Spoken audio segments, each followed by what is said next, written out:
Esa noche, en la cocina de un restaurante lleno de gente elegante, vi a mi hija comer restos de comida de los platos sucios. Lloraba, temblaba, se escondía, y cuando confronté a mi yerno, él me miró con desprecio y dijo: «Esa idiota solo merece eso». Esas palabras rompieron algo dentro de mí que jamás volvió a ser igual. Me llamo Magali Pisano. Tengo 58 años. Fui maestra de primaria durante 30 años y pensé que sabía reconocer el dolor en los ojos de una persona. Pero nunca imaginé que tendría que reconocerlo en los ojos de mi propia hija. Esta es mi historia. Y si la estás escuchando, es porque tal vez tú también has visto ese dolor en alguien que amas y no supiste qué hacer. Yo tampoco lo supe. Durante mucho tiempo. Todo comenzó 5 años atrás, cuando Elena me llamó por teléfono un domingo por la tarde. «Mamá, conocí a alguien». Su voz sonaba diferente, brillante, como si hubiera encontrado algo que llevaba años buscando. Se llama Ezequiel. Tiene un restaurante en Polanco. Es increíble, mamá. Nunca conocí a nadie así. Recuerdo que estaba regando mis geranios en el patio cuando escuché esas palabras. El agua caía suave sobre las hojas y el sol de la tarde pintaba todo de dorado. Era uno de esos momentos que después recuerdas con claridad, porque algo en tu interior ya sabía que las cosas iban a cambiar. «¿Cuándo lo conoceré?», le pregunté. «Pronto, mamá. Muy pronto. Quiero que lo conozcas. Sé que te va a encantar». Y colgó. Elena tenía 32 años entonces. Trabajaba como diseñadora gráfica. Tenía su propio departamento en La Condesa. Salía con sus amigas los viernes. Era independiente, fuerte, o al menos eso creía yo. Ezequiel llegó a mi casa 3 semanas después, un sábado al mediodía. Llegó con flores, claveles blancos. Me besó la mano y me llamó señora Magali, con una sonrisa que mostraba todos los dientes. Usaba un reloj caro, zapatos italianos y hablaba de su restaurante como si fuera el centro del universo. «Mi sueño es convertirlo en el mejor de la ciudad», dijo mientras tomaba café en mi sala. «Elena tiene muy buen ojo para el diseño. Me está ayudando con la imagen del lugar. Es talentosísima». La miró. Ella bajó la vista y sonrió. Algo en esa sonrisa me incomodó, pero no supe qué. «¿Y tu familia, Ezequiel?», le pregunté. «Mi padre murió cuando yo tenía 15 años. Mi madre vive en Querétaro. No nos hablamos mucho». «¿Por qué?». «Diferencias, señora Magali. Diferencias». No dio más detalles, y yo no insistí. Cuando se fueron, cerré la puerta y me quedé parada en el pasillo. La casa estaba en silencio. Miré por la ventana y los vi subir al auto de él, un BMW negro. Ezequiel le abrió la puerta a Elena, pero antes de que ella entrara, le tocó la cintura con firmeza. Demasiada firmeza. Ella se quedó quieta, como si esperara instrucciones. Sacudí la cabeza. «Estás viendo cosas que no existen, Magali», me dije. «Estás celosa porque tu hija tiene novio». Pero esa noche no pude dormir. Los meses pasaron. Elena dejó de venir a comer los domingos. «El restaurante está muy ocupado, mamá. Ezequiel necesita mi ayuda». Dejó de contestar mis llamadas. «Perdón, mamá, estaba trabajando». Dejó de publicar fotos en redes sociales. «Ya no me gusta eso, mamá. Es superficial». Y cuando finalmente la vi de nuevo, 3 meses después, en la inauguración del restaurante, casi no la reconocí. Había bajado de peso, mucho peso. Usaba un vestido negro que le quedaba grande y su maquillaje no lograba ocultar las ojeras. Pero lo peor no era eso. Lo peor era su mirada, vacía, como si alguien hubiera apagado una luz dentro de ella. «Elena, mi amor, ¿estás bien?», le pregunté en voz baja mientras Ezequiel saludaba a los invitados. «Estoy perfecta, mamá, solo cansada. Hemos trabajado mucho. Estás muy delgada. Estoy bien. ¿Segura?». Ezequiel apareció a su lado y le puso la mano en el hombro. Ella se tensó. Lo vi, claramente. «Señora Magali, ¿qué le parece el lugar?». «Elena hizo todo el diseño. Es una artista, ¿verdad?». «Sí», dije, «es una artista». Esa noche, cuando regresé a mi casa, me senté en la cocina con una taza de té de manzanilla. Miré las fotografías de Elena que tenía en el refrigerador. Elena a los 5 años, con sus trenzas. Elena a los 15, en su graduación de secundaria. Elena a los 25, el día que abrió su propio estudio. Siempre sonriendo, siempre brillante. ¿Dónde estaba esa niña ahora? Y lo peor de todo es que yo lo sabía. En el fondo, lo sabía, pero no quise verlo. porque reconocer el dolor en los ojos de tu propia hija significa aceptar que fallaste, que no la protegiste, que no supiste leer las señales, y eso duele más que cualquier cosa en el mundo. A veces confiamos demasiado en quien no debemos. ¿Tú también te has decepcionado de alguien que amabas? Cuéntame tu historia en los comentarios, quiero leerte. Pasaron 6 meses más, 6 meses en los que vi a mi hija convertirse en una sombra. Pero antes de contarte cómo llegamos a esa noche terrible en la cocina del restaurante, necesito que entiendas algo. Elena no siempre fue así.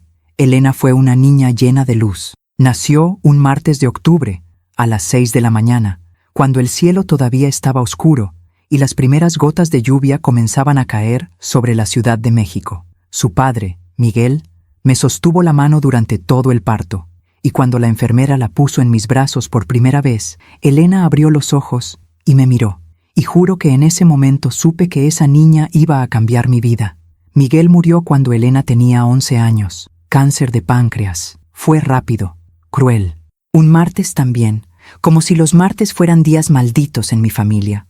Recuerdo que Elena no lloró en el funeral. Se quedó parada junto a mí, con su vestido azul marino y sus zapatos negros, y apretó mi mano con tanta fuerza que sentí que sus dedos se hundían en mi piel. ¿Papá nos va a cuidar desde el cielo, mamá?, me preguntó esa noche cuando la arropé en su cama. Sí, mi amor, siempre. ¿Y tú nunca me vas a dejar? Nunca, Elena, nunca. Le di un beso en la frente y apagué la luz. Pero me quedé parada en la puerta de su cuarto durante mucho tiempo, escuchándola respirar en la oscuridad. Esa fue mi promesa, nunca dejarla. Y durante 20 años cumplí esa promesa. La crié sola. Trabajé doble turno en la escuela primaria donde enseñaba para pagarle una universidad privada. La acompañé a sus exposiciones de arte cuando comenzó a diseñar. La ayudé a rentar su primer departamento. Le enseñé a hacer chiles en nogada, tamales, pan de muerto. Le enseñé a ser fuerte, o eso creía. Elena siempre fue independiente. Nunca tuvo novios serios en la universidad.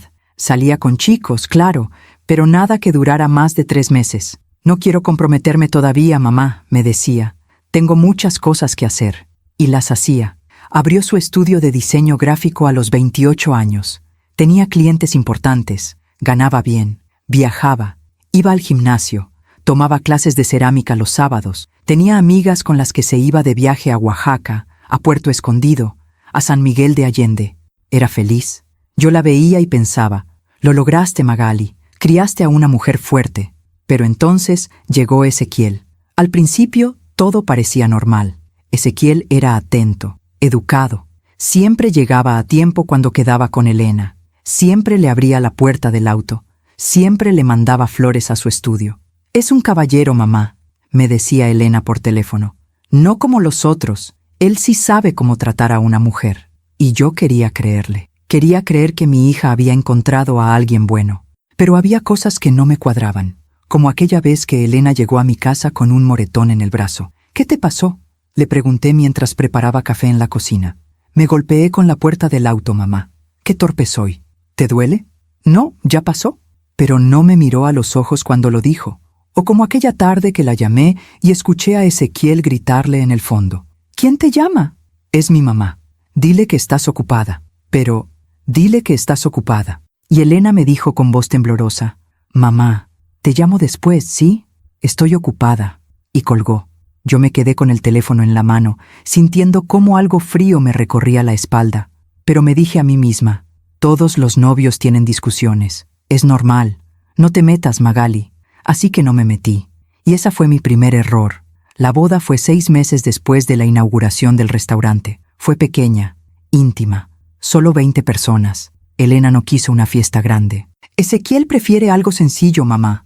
Él no es de hacer escándalos. Recuerdo que ese día, mientras la ayudaba a ponerse el vestido en el cuarto del hotel, le pregunté, ¿estás segura de esto, mi amor?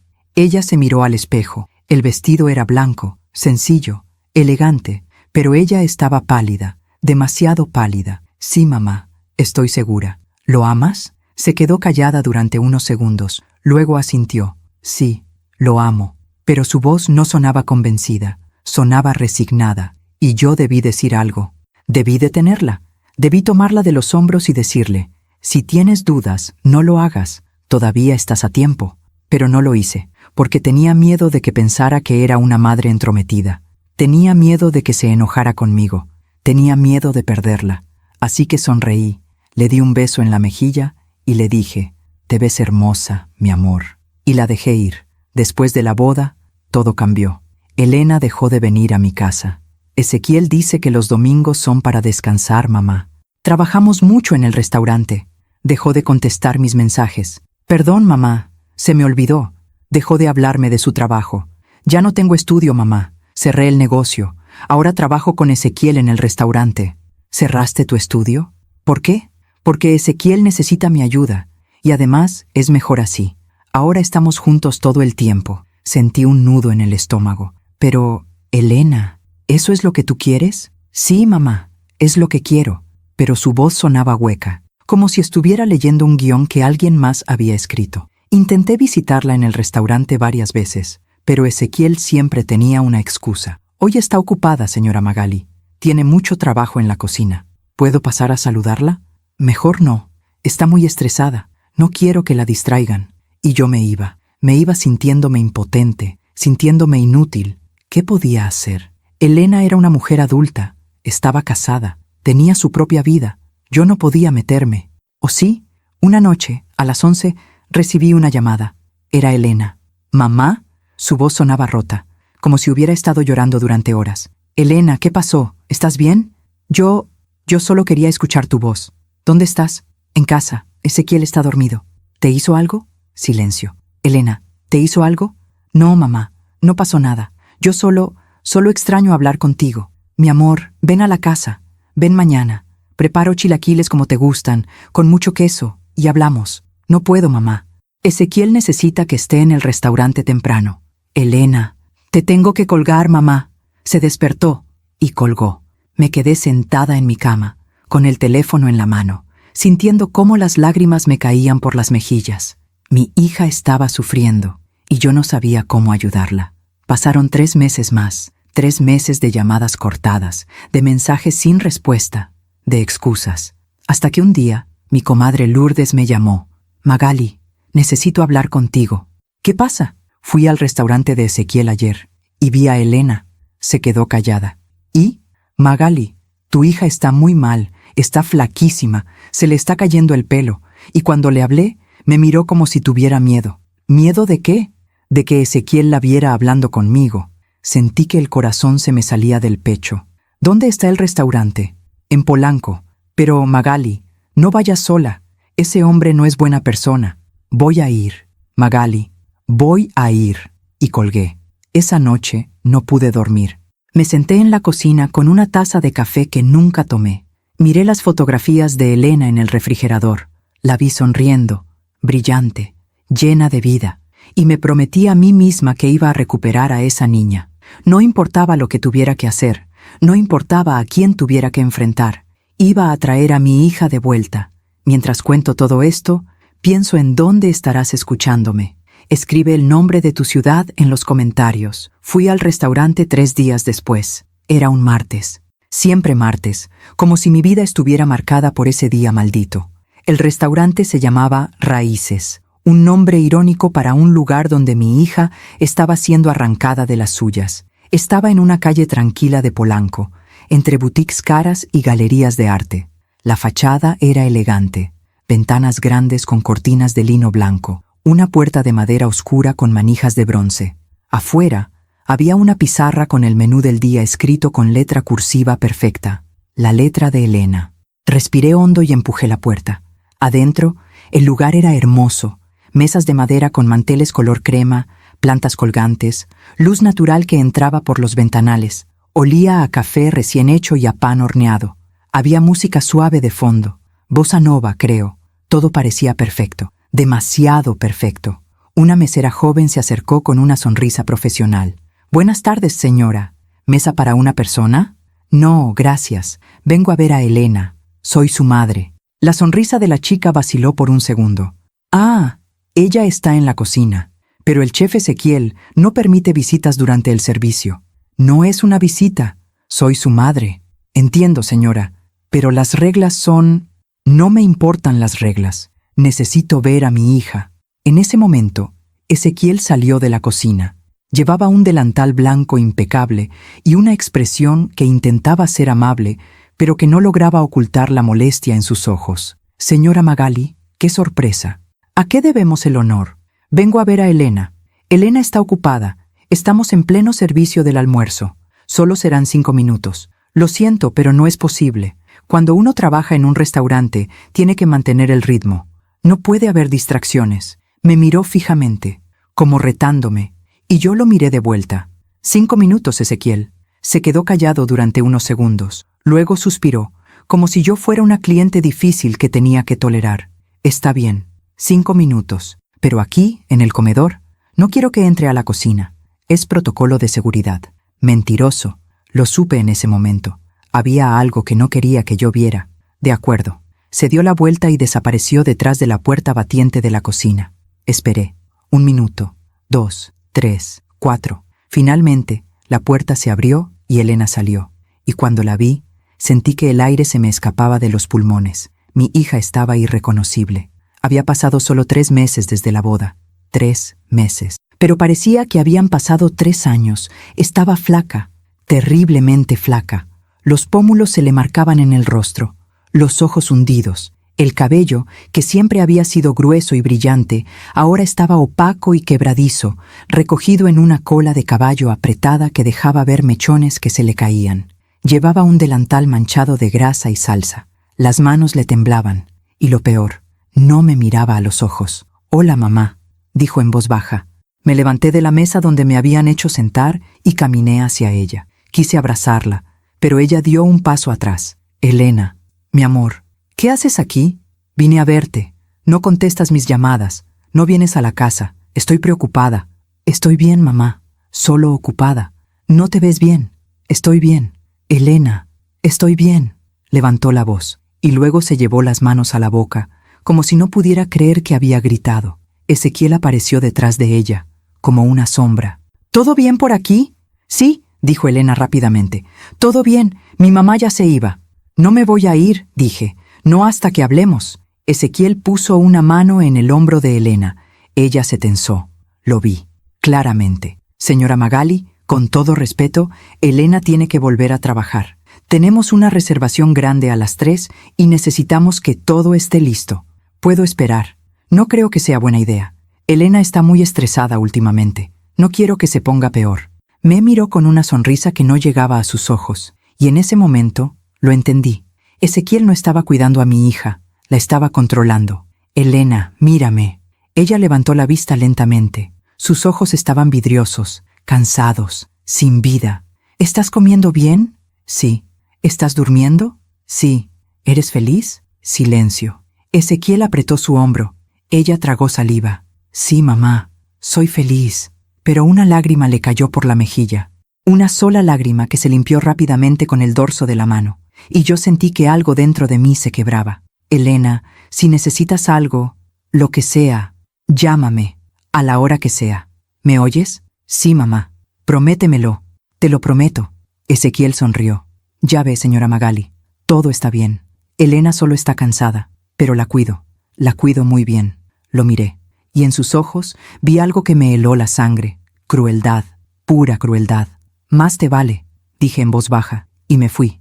Pero no me fui lejos. Me quedé afuera del restaurante, en mi auto, estacionada al otro lado de la calle. Esperé. 2 horas, 3 horas, 4 horas. El restaurante cerró a las 5 de la tarde. Vi salir a los meseros, a los cocineros, a la chica que me había atendido. Pero Elena no salió, ni Ezequiel. A las 7 de la noche, las luces del comedor se apagaron, pero la luz de la cocina seguía encendida. Me bajé del auto y caminé hacia el restaurante. La puerta principal estaba cerrada con llave. Rodeé el edificio hasta encontrar la puerta trasera, la que daba al callejón de servicio. Estaba entreabierta. Empujé despacio, y lo que vi me partió el alma. Elena estaba en la cocina, sola, arrodillada en el piso, limpiando con un trapo sucio las manchas de grasa y comida que habían quedado en las baldosas. Lloraba en silencio, como si ya no tuviera fuerzas ni para hacer ruido. Y a su lado, en el piso, había un plato, Un plato con restos de comida, arroz, frijoles, pedazos de pollo a medio comer, comida que otros habían dejado. Y mientras limpiaba, ella tomaba un poco de ese arroz con los dedos y se lo llevaba a la boca, temblando, llorando, comiendo sobras. Mi hija, mi Elena, comiendo sobras como si fuera un animal. No pude contenerme. Empujé la puerta completamente y entré. ¿Elena? Ella levantó la vista. El terror en su rostro fue instantáneo. Se puso de pie de un salto, tirando el plato. El arroz se desparramó por el piso. Mamá, yo solo... ¿Qué estás haciendo? Yo estaba limpiando. ¿Por qué estás comiendo restos de comida? Yo no podía ni hablar. Se abrazó a sí misma y empezó a temblar. Y entonces escuché pasos. Ezequiel entró a la cocina desde la oficina del fondo. Nos miró a las dos y sonrió. Esa sonrisa, esa maldita sonrisa. Señora Magali, ¿qué hace aquí? Le dije que Elena estaba ocupada. ¿Qué le estás haciendo a mi hija? ¿Perdón? ¿Por qué está comiendo sobras? Ezequiel se encogió de hombros. Elena tiene malos hábitos. Le he dicho 1000 veces que si tiene hambre puede comer de la cocina, pero ella prefiere comer a escondidas. Es extraño. Tal vez debería ver a un psicólogo. Mentiroso. ¿Perdón? Eres un mentiroso. Me acerqué a él. Mi corazón latía tan fuerte que sentía que iba a explotar. No sé qué le estás haciendo a mi hija, pero esto se acaba hoy. Ezequiel me miró con condescendencia. Señora Magali, entiendo que esté preocupada, pero Elena es mi esposa, es una mujer adulta, y yo la cuido mejor de lo que nadie podría cuidarla. ¿Cuidarla? ¿A esto le llamas cuidarla? Ella está bien. Dígaselo, Elena. Elena estaba paralizada, con la vista clavada en el piso. Elena, dije con voz temblorosa. Mírame. No se movió. Elena, mírame. Levantó la vista lentamente, y en sus ojos vi algo que jamás olvidaré. Derrota. Mi hija se había rendido. Vámonos, le dije. Ahora, toma tus cosas y vámonos. Mamá, yo no puedo. Sí, puedes. Vámonos. Ezequiel se interpuso entre nosotras. Ella no va a ningún lado. Quítate de mi camino. Esta es mi esposa, y este es mi restaurante. Y usted no tiene ningún derecho de venir aquí a armar un escándalo. Tengo todo el derecho del mundo. Soy su madre, y yo soy su esposo, y ella me eligió a mí. Me miró con desprecio. Ella me eligió porque yo la valoro, porque yo le di un propósito, porque yo la hice útil. ¿Útil? Sí, útil. Antes de mí, Elena no era nadie. Una diseñadora mediocre con un estudio que apenas sobrevivía. Yo le di un lugar, un hogar, una razón para existir. Sentí que la rabia me quemaba por dentro. Elena siempre fue alguien, antes de ti, sin ti. Y va a seguir siendo alguien cuando salga de aquí. Ezequiel soltó una carcajada, fría, cruel, y luego dijo las palabras que jamás voy a olvidar. Esa idiota solo merece esto. El mundo se detuvo. Miré a Elena. Ella cerró los ojos, como si esas palabras fueran normales, como si ya las hubiera escuchado 1000 veces, y algo dentro de mí se rompió, pero no con tristeza, con furia, una furia que no sabía que era capaz de sentir. Caminé hacia Elena, tomé su mano y la apreté fuerte. Nos vamos. Ahora. Mamá, ahora. Ezequiel trató de bloquear la puerta. Si sale de aquí, no vuelve. ¿Me oyes, Elena? No vuelves. Ella me miró, aterrada. Mamá, no puedo. Él, sí puedes. Confía en mí. Pero yo no tengo a dónde ir. Tienes a tu madre. Siempre me vas a tener a mí. Apretó mi mano. Y juntas pasamos junto a Ezequiel. Él no nos detuvo. Solo nos miró con esa sonrisa de desprecio. Van a volver. Siempre vuelven. Salimos del restaurante y caminamos hacia mi auto. Elena temblaba. No dejaba de temblar. La ayudé a subir. Le puse el cinturón de seguridad como cuando era niña. Y antes de encender el motor, saqué mi teléfono. Busqué un nombre en mis contactos. Un nombre que no había marcado en años. Ricardo Montiel, abogado. Un hombre al que le había salvado la vida hace muchos años, cuando su hijo estaba enfermo y nadie más lo ayudó. Presioné el botón de llamada. Sonó una vez, 2 veces, 3. Bueno, Ricardo, soy Magali Pisano. Silencio. Magali, ¿cuánto tiempo? Necesito tu ayuda. ¿Qué pasó? Miré a Elena. Estaba acurrucada en el asiento, abrazándose a sí misma. Llegó la hora de pagar tu deuda. Aún me pregunto si hice lo correcto. ¿Y tú? ¿Qué habrías hecho en mi lugar? Llevé a Elena a mi casa esa noche. Era martes, 13 de marzo, las 8:15 de la noche. Recuerdo la hora exacta porque miré el reloj del tablero del auto varias veces durante el camino, como si el tiempo pudiera darme alguna respuesta sobre qué hacer ahora. Elena no habló durante todo el trayecto. Se quedó sentada en el asiento del copiloto, mirando por la ventana, abrazándose a sí misma. Temblaba. No dejaba de temblar, aunque la noche no estaba fría. Cada vez que pasábamos bajo una luz de la calle, yo la miraba de reojo. 33 años. Mi hija tenía solo 33 años, y parecía una anciana rota. Cuando llegamos a la casa, la ayudé a bajar del auto. Pesaba nada, como si sus huesos fueran de papel. La guié hasta la sala y la senté en el sofá. Le puse una manta sobre los hombros. Fui a la cocina y calenté leche con canela y miel, como le hacía cuando era niña y no podía dormir. Volví con la taza y se la di. «Toma, mi amor, te va a hacer bien». Elena tomó la taza con las 2 manos. Le temblaban tanto que el líquido se movía en círculos dentro de la porcelana. Se la llevó a los labios y tomó un sorbo pequeño. Y entonces empezó a llorar. No como cuando era niña, no con sollozos fuertes o gritos. Lloraba en silencio, con las lágrimas cayéndole por las mejillas sin parar, como si algo dentro de ella se hubiera roto y ya no pudiera contenerlo.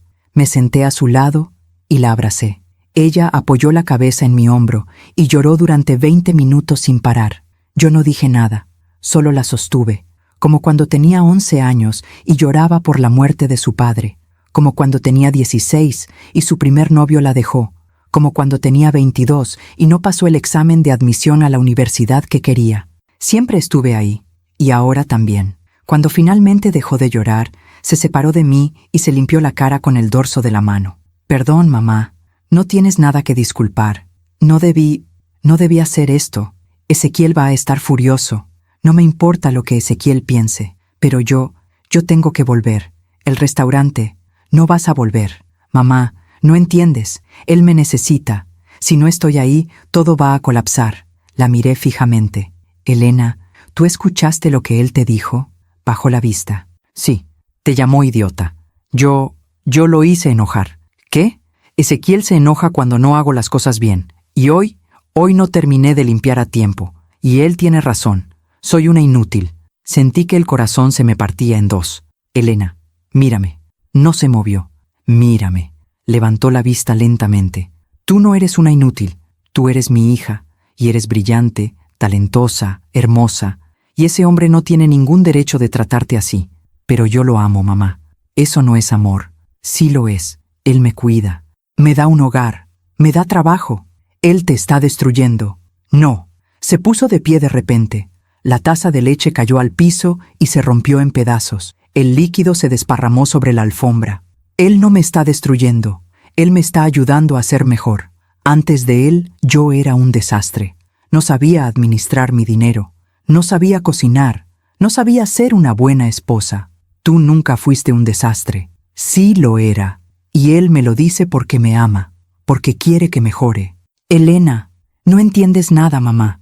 Tú nunca has estado con nadie desde que papá murió. No sabes lo que es una relación de verdad». Esas palabras me golpearon como un puño en el estómago. Ella se dio cuenta inmediatamente. Se llevó las manos a la boca. «Mamá, perdón, no quise decir eso. Está bien, no está bien. Está bien, Elena. Estás enojada. Lo entiendo. Pero no estaba bien, porque en ese momento me di cuenta de algo terrible. Ezequiel no solo le había quitado su autoestima, le había quitado su capacidad de ver la verdad. Esa noche, Elena se quedó en su antigua habitación, la habitación donde creció, donde soñaba con ser artista, donde pegaba sus dibujos en las paredes. Todavía estaba igual. No había cambiado nada desde que se fue. Su cama con la colcha azul, su escritorio con la lámpara que ya no funcionaba, sus libros de diseño gráfico en el estante, sus fotografías. Ella se sentó en la cama y miró alrededor. «No puedo creer que todavía esté todo igual. Nunca quise cambiarlo. Siempre pensé que algún día volverías. No para quedarme, mamá, solo de visita. Lo sé». Se acostó y se cubrió con la manta. Parecía una niña otra vez, pequeña, frágil. «Mamá, ¿puedes quedarte conmigo un rato?» «Claro». Me senté en la orilla de la cama, como hacía cuando tenía 10 años y tenía pesadillas. ¿Recuerdas cuando papá murió?, preguntó de repente. Sí, todos los días. Yo tenía tanto miedo esa noche. Miedo de que tú también te fueras. Miedo de quedarme sola. Nunca te dejé. Lo sé, pero yo siempre tuve ese miedo, de quedarme sola. Y cuando conocí a Ezequiel, pensé que finalmente había encontrado a alguien que nunca me iba a dejar. Se le quebró la voz, pero ahora siento que estoy más sola que nunca. Le acaricié el cabello. Estaba seco, quebradizo, como paja. No estás sola, mi amor. Yo estoy aquí. ¿Y si él tiene razón? ¿Y si yo soy una idiota? No lo eres. ¿Cómo lo sabes? Porque te conozco. Te conozco desde el día en que naciste. Y sé exactamente quién eres. Cerró los ojos. Estoy tan cansada, mamá. Lo sé. No solo físicamente. Estoy cansada de todo. De intentar ser suficiente. De intentar no equivocarme. De intentar que él no se enoje. Entonces descansa, aquí, conmigo, y mañana vemos qué hacer. ¿Y si viene por mí? No va a venir. ¿Cómo lo sabes? Porque no lo voy a dejar. Se quedó dormida 20 minutos después. Yo me quedé sentada ahí, mirándola dormir, preguntándome cómo fue que no vi todo esto antes. Los señales estaban ahí, todas, pero yo las ignoré. ¿Por qué? ¿Por miedo? ¿Por negación? ¿Por no querer aceptar que mi hija estaba en peligro? A la mañana siguiente, miércoles 14 de marzo, Elena se despertó a las 6 de la mañana. La escuché levantarse, la escuché caminar por la casa, la escuché llorar en el baño. Me levanté y fui a buscarla. Estaba sentada en el piso del baño, con el teléfono en la mano. ¿Qué pasó? Ezequiel me mandó un mensaje. Me mostró la pantalla. El mensaje decía: vuelve hoy, o no vuelvas nunca. Tienes hasta las 6 de la tarde. Elena temblaba. Mamá, tengo que volver. No, pero él me necesita. Él no te necesita. Te controla. Es diferente. Tú no entiendes. Si no vuelvo, él va... ¿Qué? ¿Qué va a hacer? Se quedó callada. Elena, ¿te ha golpeado? No. ¿Estás segura? Sí. Él nunca me ha tocado así. ¿Entonces qué? Él dice cosas que me hacen sentir que no valgo nada, que nadie más me va a querer, que sin él no soy nadie. Eso es abuso, Elena. Pero él tiene razón. No la tiene. Me arrodillé frente a ella y tomé su rostro entre mis manos. Escúchame bien. Ese hombre te está manipulando. Te está haciendo creer que eres menos de lo que eres. Pero yo te conozco. Y sé que eres mucho más que lo que él dice. Entonces, ¿por qué me siento tan vacía? Porque te ha quitado todo. Tu trabajo, tus amigos, tu autoestima, todo. Pero podemos recuperarlo. No sé si pueda, mamá. Yo sí, y voy a ayudarte. Se abrazó a mí y lloró otra vez. Y yo la sostuve, sintiendo que esta batalla iba a ser mucho más difícil de lo que pensaba. Ese día llamé a Ricardo Montiel. Ricardo era abogado. 58 años, igual que yo. Lo conocía desde hacía 30 años, cuando trabajábamos juntos en una escuela comunitaria en Iztapalapa. Su hijo, Mateo, tenía leucemia cuando era niño. Yo organicé una colecta en la escuela donde trabajaba. Reuní dinero para su tratamiento. Hablé con médicos. Busqué opciones. Mateo sobrevivió. Y Ricardo me dijo que me debía la vida. Algún día, Magali. Algún día voy a pagarte todo lo que hiciste por mi familia. Ese día había llegado. Ricardo llegó a mi casa a las 4 de la tarde. Alto, delgado, con el cabello canoso peinado hacia atrás. Usaba traje oscuro y corbata azul. Llevaba un maletín de cuero. Se sentó en la sala conmigo y con Elena. Cuéntame todo, dijo. Y yo le conté. Le conté sobre cómo conoció a Ezequiel, sobre la boda apresurada, sobre el aislamiento, sobre el restaurante, sobre la noche que la encontré comiendo sobras, sobre las palabras que Ezequiel le dijo. Ricardo escuchó en silencio, tomando notas en una libreta pequeña. Cuando terminé, se quedó callado durante unos segundos. Luego miró a Elena. ¿Él te ha golpeado? No. ¿Te ha amenazado? No directamente. ¿Te ha controlado económicamente? Elena asintió despacio. Sí. Cuando cerré mi estudio, él dijo que iba a manejar nuestras finanzas, que yo no era buena con el dinero. ¿Y ahora no tengo acceso a nada? ¿Tienes cuentas bancarias a tu nombre? Sí, pero él tiene las contraseñas y cambió mis tarjetas por unas que están a nombre de los dos. ¿Tienes documentos? ¿Acta de nacimiento? ¿Identificación? Están en el restaurante, en la oficina de Ezequiel. Ricardo escribió algo más. ¿Y tus amigos? ¿Tu familia? No he hablado con nadie en meses. Ezequiel dice que me distraen del trabajo. Ricardo cerró la libreta y me miró. Esto es abuso psicológico y económico, y tenemos suficiente para pedir una medida de protección. ¿Qué tan rápido puedes hacerlo? Mañana mismo, pero necesito que Elena esté de acuerdo. Miró a mi hija. Elena, ¿quieres salir de esto? Ella se quedó callada durante mucho tiempo, demasiado tiempo, y luego, con voz temblorosa, dijo, no lo sé. Sentí que el mundo se me caía encima. ¿Cómo que no lo sabes? Mamá, es que es complicado. No es complicado. Ese hombre te está destruyendo, pero yo lo amo. Eso no es amor. Para mí sí lo es. Se puso de pie, temblando. Ustedes no entienden. Ezequiel me necesita, y yo necesito sentirme necesaria. Antes de él, yo estaba sola. No tenía a nadie. Me tenías a mí. No es lo mismo. ¿Por qué no? Porque tú eres mi madre. Tienes que quererme. Pero él me eligió a mí, y eso significa algo. Ricardo se puso de pie también. Elena, escúchame con atención. Yo he trabajado con cientos de casos como el tuyo, y sé exactamente lo que estás sintiendo ahora mismo. No, no lo sabes. Sí lo sé. Te sientes culpable. Te sientes responsable. Sientes que si te vas, él va a sufrir, o que vas a fracasar, o que nadie más te va a querer. Elena empezó a llorar. Pero nada de eso es verdad. Esos son los pensamientos que él puso en tu cabeza. No son tuyos, son de él. ¿Y si tiene razón? ¿Y si yo soy una idiota? No lo eres, y voy a probártelo. Pero necesito que confíes en mí. Elena me miró. Mamá, ¿qué hago? Tomé sus manos. Confía en mí, mi amor. Una vez más, confía en mí. Esa noche, Elena aceptó quedarse, pero solo por esa noche. Mañana voy a volver, dijo. Solo necesito una noche más para pensar. Ricardo se fue a las 7 de la tarde, prometiendo volver al día siguiente con los papeles listos. Yo preparé la cena. Sopa de verduras, pan tostado, té de manzanilla. Elena comió despacio, como si cada bocado le costara trabajo. ¿Está rica?, le pregunté. Sí, mamá. Gracias. ¿Cuándo fue la última vez que comiste algo caliente? Se quedó pensando. No me acuerdo. Y en ese momento me di cuenta de algo. Mi hija no solo había perdido su autoestima, había perdido la capacidad de cuidarse a sí misma. Y eso era lo más aterrador de todo. Esa noche, antes de dormir, Elena me preguntó, «Mamá, ¿crees que puedo volver a ser quien era antes?» Me senté a su lado en la cama. Sí, lo creo. ¿Y si no puedo? Entonces serás alguien nueva, alguien más fuerte, alguien que sobrevivió. No me siento fuerte, porque estás cansada, pero la fuerza vuelve, te lo prometo. Cerró los ojos. Gracias por no rendirte conmigo, mamá.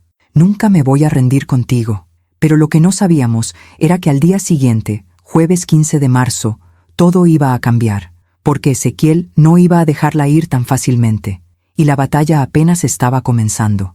Mientras cuento todo esto, pienso en dónde estarás escuchándome. Escribe el nombre de tu ciudad en los comentarios. Jueves 15 de marzo, 6 de la mañana. Me desperté con el sonido del teléfono de Elena sonando en la habitación de al lado.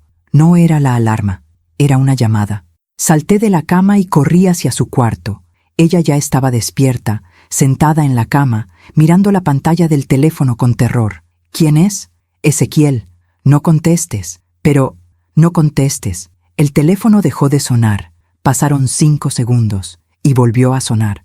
Elena me miró con ojos suplicantes. Mamá, si no contesto, va a venir hasta acá. Que venga, no voy a dejarlo entrar. Pero el teléfono volvió a sonar. 1 vez, 2, 3. Finalmente, Elena contestó. Puso el altavoz sin que yo se lo pidiera. Sus manos temblaban. Bueno, la voz de Ezequiel llenó la habitación, fría, controlada. ¿Dónde estás?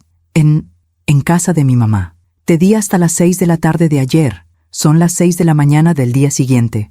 Lo sé, pero ¿sabes cuántos problemas me causaste ayer? Tuve que cerrar el restaurante temprano porque no había nadie para limpiar. Perdí clientes, perdí dinero. Perdón, no me importan tus disculpas. Quiero que vengas ahora. Ezequiel, yo necesito tiempo. Silencio. Luego, una risa, seca, sin humor. ¿Tiempo? ¿Tiempo para qué? ¿Para que tu mamá te llene la cabeza de tonterías? No son tonterías. Claro que lo son. Ella no entiende lo que tenemos tú y yo. Ella no sabe lo que es construir algo juntos. Ezequiel, Elena, amor, escúchame. Sé que ayer tuvimos un malentendido, pero eso pasa en todas las relaciones. Yo me puse nervioso. Dije cosas que no debí decir. Su voz cambió. Ahora sonaba suave, casi cariñosa. Pero tú sabes que te amo, ¿verdad? Elena cerró los ojos. Sí. Y yo sé que tú me amas. Sí. Entonces ven, vuelve a casa. Vamos a arreglar esto, juntos. Elena empezó a llorar en silencio. Ezequiel, yo no sé si pueda. Sí puedes. Eres fuerte. Eres mi esposa fuerte y hermosa. Y te necesito. ¿De verdad? De verdad. Sin ti, el restaurante no funciona. Sin ti, yo no funciono. Yo no pude más. Tomé el teléfono de las manos de Elena. Ella no va a volver. Silencio del otro lado. Luego, la voz de Ezequiel. Ahora fría otra vez. Señora Magali, no vuelvas a llamarla. Ella es mi esposa. Puedo llamarla cuando quiera. No si ella no quiere. ¿Y quién dice que ella no quiere? Pregúntele. Pregúntele si quiere que deje de llamarla. Miré a Elena. Tenía la cara enterrada entre las manos. Elena no necesita hablar contigo ahora. Usted no puede decidir por ella. Ella es una mujer adulta. Exacto. Y como mujer adulta, tiene derecho a alejarse de alguien que la maltrata. Ezequiel soltó una carcajada. ¿Maltrato? Señora Magali, yo nunca le he puesto un dedo encima a Elena. Hay muchas formas de maltrato, y tú las usas todas. Mire, señora, entiendo que esté preocupada, pero Elena y yo tenemos problemas de pareja, problemas normales, y se resuelven entre nosotros, no con su mamá metiéndose en el medio. Esto no es un problema de pareja, esto es abuso. ¿Abuso? ¿Le parece abuso darle un trabajo, un hogar, una vida? ¿Le parece abuso quitarle su dinero, su trabajo, sus amigos y su dignidad? Silencio. Luego su voz, ahora más baja, más peligrosa. Dígale a Elena que tiene 24 horas para volver, o voy a tomar medidas legales. ¿Qué medidas? Ella firmó un contrato cuando empezó a trabajar en el restaurante. Un contrato que la hace responsable de cualquier pérdida económica si abandona su puesto sin aviso previo. Y créame, las pérdidas de estos días van a ser considerables. Eso es ilegal. Llame a un abogado y averígüelo. Y colgó. Elena me miró con terror. Mamá, ¿es verdad? ¿Firmé un contrato? No lo sé. ¿Firmaste algo? Yo firmé muchos papeles cuando empezamos.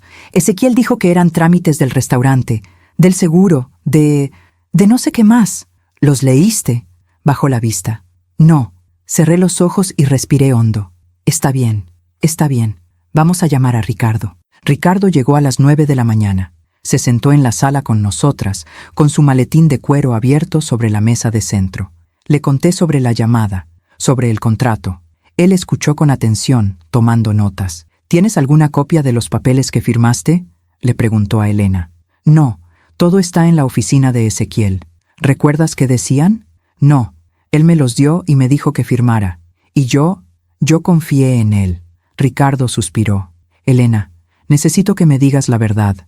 ¿Cuánto tiempo estuviste trabajando en el restaurante? Desde la inauguración, hace 8 meses. ¿Te pagaba? Ella se quedó callada. ¿Elena? Al principio sí. Me daba $500 a la semana, pero hace 3 meses dejó de pagarme. ¿Por qué? Dijo que el restaurante no estaba generando suficientes ganancias y que como éramos esposos, el dinero era de los dos de todas formas. ¿Y tú aceptaste? Sí. Ricardo escribió algo más en su libreta. ¿Trabajabas cuántas horas al día? 12, a veces 14. ¿Tenías días libres? No. ¿Y comida? ¿Dormías bien? Elena empezó a llorar otra vez. Él decía que si quería comer, podía hacerlo después de que terminaran los clientes. Pero a veces estaba tan cansada que solo quería dormir. Y cuando comía, me decía que estaba engordando, que los clientes no querían ver a una gorda en la cocina. Sentí que la rabia me quemaba por dentro. Ricardo cerró la libreta. Esto no es solo abuso psicológico, es explotación laboral y posiblemente tráfico de personas. ¿Qué? Ezequiel la tuvo trabajando sin pago, sin días libres, con jornadas inhumanas. Eso se considera trabajo forzado. Pero yo acepté, dijo Elena. Yo dije que sí. Bajo manipulación y coerción. Eso no cuenta como consentimiento. Ricardo me miró. Magali, necesito que me consigas algo. Lo que sea. Necesito evidencia, fotografías, mensajes, cualquier cosa que demuestre el abuso. ¿Y si no tenemos nada? Entonces vamos a tener que conseguirlo. Pasamos las siguientes 3 horas revisando el teléfono de Elena. Ricardo tomó capturas de pantalla de los mensajes de Ezequiel. Había cientos, mensajes diciéndole que era inútil, que estaba gorda, que no servía para nada, que nadie más la iba a querer. Mensajes a las 3 de la mañana preguntándole dónde estaba. Mensajes controlando con quién hablaba. Mensajes diciéndole qué ropa ponerse, qué comer, cuándo dormir. Era un manual de abuso psicológico. Y Elena había vivido con eso durante 8 meses. A las 12 del mediodía, Ricardo se fue con una carpeta llena de evidencia. Voy a preparar la solicitud de medida de protección. Y también voy a iniciar un caso por explotación laboral. ¿Cuánto tiempo va a tomar? Si todo va bien, podemos tener la medida de protección en 48 horas, el jueves 17 de marzo a más tardar. ¿Y el divorcio? Eso va a tomar más tiempo. Pero podemos iniciarlo de inmediato. Elena levantó la vista. ¿Divorcio? Sí, Elena. Tienes que divorciarte de él. Pero si no te divorcias, él va a seguir teniendo control legal sobre ti, sobre tus finanzas, sobre tu vida. Pero yo lo amo. Ricardo se arrodilló frente a ella y tomó sus manos. Elena, mírame. Ella lo miró con ojos llenos de lágrimas. Lo que tú sientes por ese hombre no es amor, es trauma. Es el vínculo que se forma cuando alguien te maltrata y luego te da pequeños momentos de amabilidad. Se llama vínculo traumático y es muy real, pero no es amor. ¿Cómo lo sabes? Porque he visto este mismo patrón en cientos de mujeres y todas me dijeron lo mismo que tú, que lo amaban, que no podían dejarlo, que él iba a cambiar. ¿Y qué pasó con ellas? Las que se fueron a tiempo sobrevivieron. Las que se quedaron, no terminó la frase, no hacía falta. Esa tarde, Elena y yo nos sentamos en el patio. Hacía sol, los geranios estaban floreciendo, el aire olía a tierra mojada y a jazmín. Elena miraba las flores con ojos vacíos. Mamá, ¿cuándo fue que dejé de ser yo? ¿Qué quieres decir? Yo era fuerte, independiente, tenía mi propio negocio, mis propias amigas, mi propia vida. ¿Cuándo perdí todo eso? Poco a poco, sin que te dieras cuenta. ¿Por qué no lo vi? Porque él era muy bueno escondiéndolo. Al principio, todo parecía amor, atención, cuidado, pero luego, de a poco, fue quitándote cosas. Primero tus amigos, luego tu trabajo, luego tu autoestima. Y yo lo dejé, porque te manipuló, porque te hizo creer que era por tu bien. Elena se quedó callada durante mucho tiempo. Luego dijo, ¿sabes qué es lo peor de todo? ¿Qué? Que una parte de mí todavía quiere volver, todavía quiere creer que él va a cambiar, que las cosas van a ser como al principio. Lo sé. ¿Eso se va a quitar? Sí, con tiempo y con ayuda. ¿Cuánto tiempo? No lo sé. Cada persona es diferente. Y si nunca se quita, se va a quitar. Te lo prometo. Esa noche, viernes 16 de marzo, recibí una llamada. Era un número desconocido. Contesté. Bueno, señora Magali, era Ezequiel. ¿Cómo conseguiste mi número? No importa. Necesito hablar con Elena. No está disponible. Dígale que si no vuelve mañana, voy a ir por ella. Si te acercas a mi casa, llamo a la policía. Usted no entiende. Elena es mi esposa. Tengo derecho legal de hablar con ella. No cuando hay una orden de alejamiento en proceso. Silencio. ¿Qué? ¿Escuchaste bien? Mañana vamos a presentar una solicitud de medida de protección y un caso por explotación laboral. Así que te sugiero que consigas un buen abogado. Escuché su respiración del otro lado. Pesada, rabiosa. Usted se va a arrepentir de esto. Lo dudo. Elena va a volver. Siempre vuelven. Esta vez no. Ya lo veremos. Y colgó. Esa noche no pude dormir. Me quedé despierta, sentada en la sala, con las luces apagadas, mirando la puerta, esperando. ¿Esperando qué? ¿Que Ezequiel llegara? ¿Que irrumpiera en mi casa? ¿Que se llevara a Elena? A las 3 de la mañana, escuché un ruido afuera. Me levanté despacio y me acerqué a la ventana. Había un auto estacionado frente a mi casa, un BMW negro, el auto de Ezequiel. Estaba ahí, sentado en el asiento del conductor, mirando hacia mi casa, no haciendo nada, solo mirando. Sentí un escalofrío. Tomé mi teléfono y llamé a la policía. Hay un hombre afuera de mi casa, acosando. ¿Lo conoce? Es el esposo de mi hija. Tenemos una orden de alejamiento en proceso. Vamos a mandar una patrulla. Colgué y seguí mirando. Ezequiel no se movió. Se quedó ahí durante 20 minutos, hasta que llegó la patrulla. Los policías se acercaron a su auto. Hablaron con él.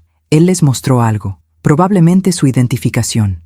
Luego se fue, pero antes de irse, miró hacia mi casa una última vez. Y yo supe que esto no había terminado. Apenas estaba comenzando. Sábado 17 de marzo, 6 de la mañana. Ricardo llegó a mi casa con los papeles. Tenemos la audiencia a las 10 de la mañana. El juez va a revisar la evidencia y va a decidir si otorga la medida de protección temporal. Y si no la otorga, la va a otorgar. Tenemos suficiente evidencia. Elena estaba sentada en el sofá, pálida, temblando. ¿Tengo que ir? Sí. Tienes que declarar frente al juez. No puedo. Sí puedes. No puedo verlo. No vas a verlo. Va a estar en otra sala. Todo va a ser por videoconferencia. Elena cerró los ojos. Tengo miedo. Lo sé, pero yo voy a estar contigo. Y tu mamá también. Llegamos al juzgado a las 9:30. Era un edificio gris, frío, con pasillos largos y silenciosos. Nos sentamos en una sala de espera. Elena no dejaba de mover las piernas. Estaba aterrada. A las 10 en punto nos llamaron. Entramos a una sala pequeña con una computadora y una cámara. Del otro lado de la pantalla estaba el juez, un hombre de unos 60 años, con lentes y expresión seria. Buenos días. ¿Elena Pisano Montiel? Sí. Necesito que me cuente con sus propias palabras lo que ha estado viviendo. Elena me miró. Yo le apreté la mano. Y entonces, con voz temblorosa, empezó a hablar. Habló durante 20 minutos, del aislamiento, del control, de los insultos, del trabajo forzado, de la noche en la cocina. Y cuando terminó, el juez se quedó callado durante unos segundos. Luego dijo: Señorita Pisano, voy a otorgar la medida de protección temporal. El señor Ezequiel Mendoza no podrá acercarse a usted a menos de 200 metros. No podrá contactarla por ningún medio. Y si lo hace, será arrestado inmediatamente. Elena empezó a llorar, pero esta vez no de tristeza, de alivio. Aún me pregunto si hice lo correcto. ¿Y tú? ¿Qué habrías hecho en mi lugar? Sábado 17 de marzo, 2 de la tarde. Salimos del juzgado con la medida de protección en mano. Era un documento oficial, con el sello del tribunal, con la firma del juez, con el nombre de Ezequiel Mendoza en letras negras y claras. Elena lo miraba como si no pudiera creer que era real. ¿Esto significa que no puede acercarse a mí? Exacto, dijo Ricardo. 200 metros. Si te ve en la calle, tiene que irse. Si intenta contactarte, va preso.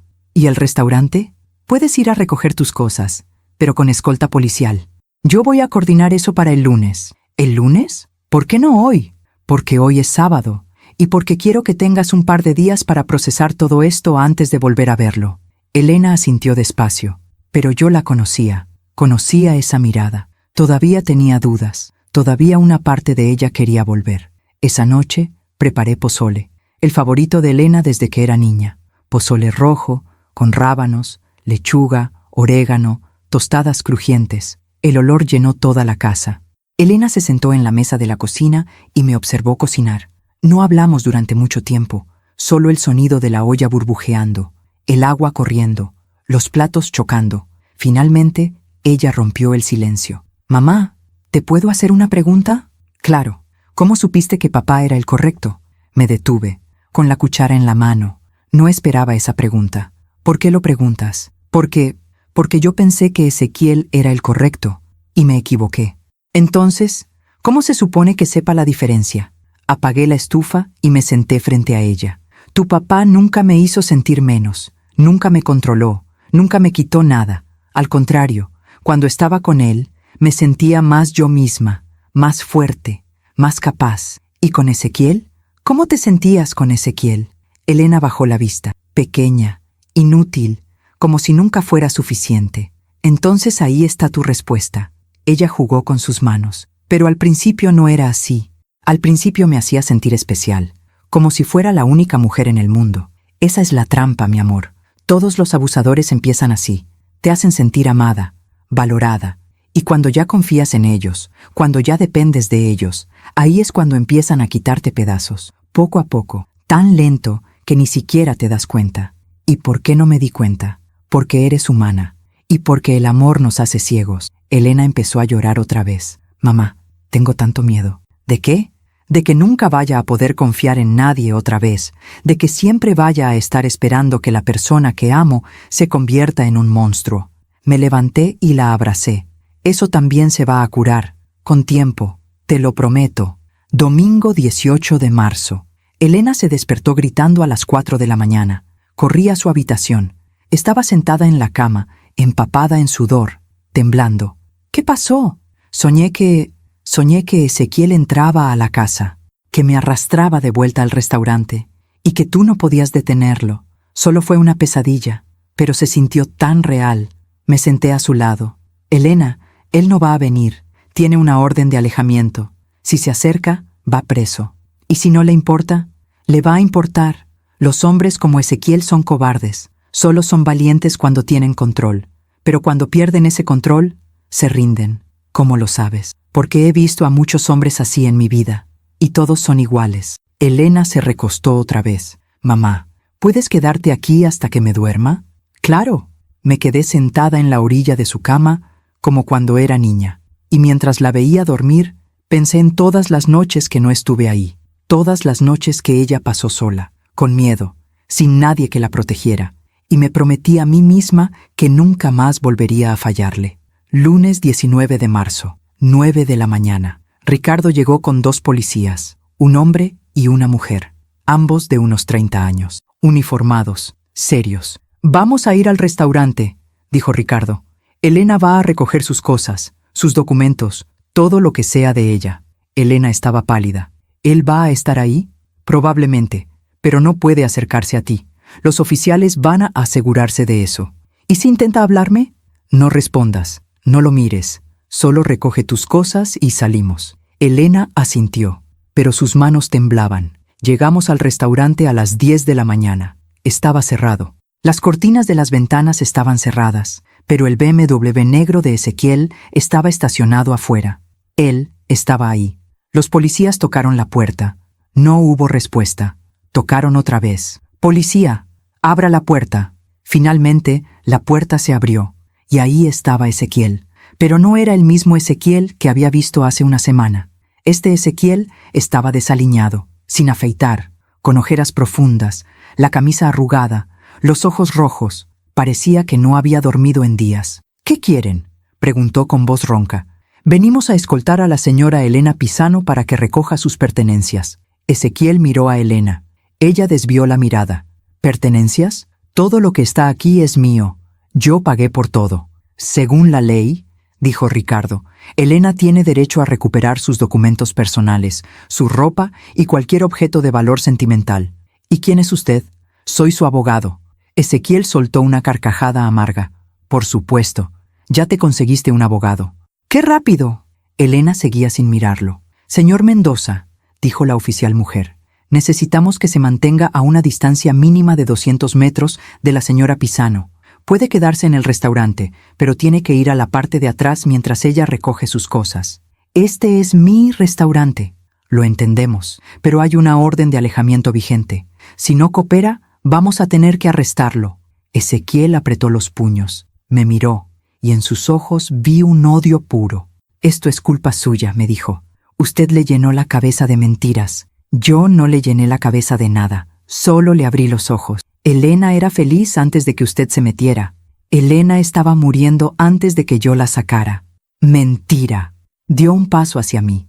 Los policías inmediatamente se interpusieron. «Señor Mendoza, dé un paso atrás». Ezequiel respiraba pesado, furioso, pero retrocedió. «Tienen 20 minutos», dijo. 20 minutos y quiero que salgan de mi restaurante». Y se fue hacia la oficina del fondo. Elena entró al restaurante despacio. Yo iba detrás de ella. El lugar estaba destruido. Platos sucios apilados en las mesas, basura en el piso, el olor a comida podrida. Las plantas colgantes que Elena había puesto estaban secas, muertas. Todo lo hermoso que ella había creado ahí estaba arruinado. «Dios mío», susurró Elena. «No te detengas», le dije. «Recoge tus cosas y vámonos». Fuimos a la oficina donde Elena guardaba su ropa de trabajo. Abrió el casillero. Adentro había 3 uniformes, todos manchados, todos rotos. Esto es todo lo que tengo aquí, dijo. ¿Y tus documentos? Están en la oficina de Ezequiel. Caminamos hacia la oficina del fondo. Ezequiel estaba ahí, sentado en su escritorio, mirando la computadora. No levantó la vista cuando entramos. Necesito mis documentos, dijo Elena con voz temblorosa. Ezequiel siguió mirando la pantalla. No sé de qué hablas. Mi acta de nacimiento, mi identificación, mis papeles del Seguro Social. Ah, esos. Los quemé. Elena se quedó paralizada. ¿Qué? Los quemé, anoche, en el callejón de atrás. ¿Por qué? Finalmente la miró y sonrió. Esa sonrisa. Porque si tú no eres mía, entonces no eres de nadie.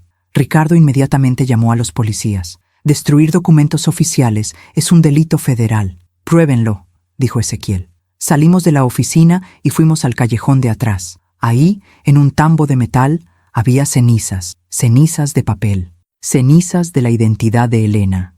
Ella se arrodilló junto al tambo y metió las manos entre las cenizas, como si pudiera recuperar algo. Pero no quedaba nada, solo polvo. No importa, dijo Ricardo. Podemos sacar copias de todo.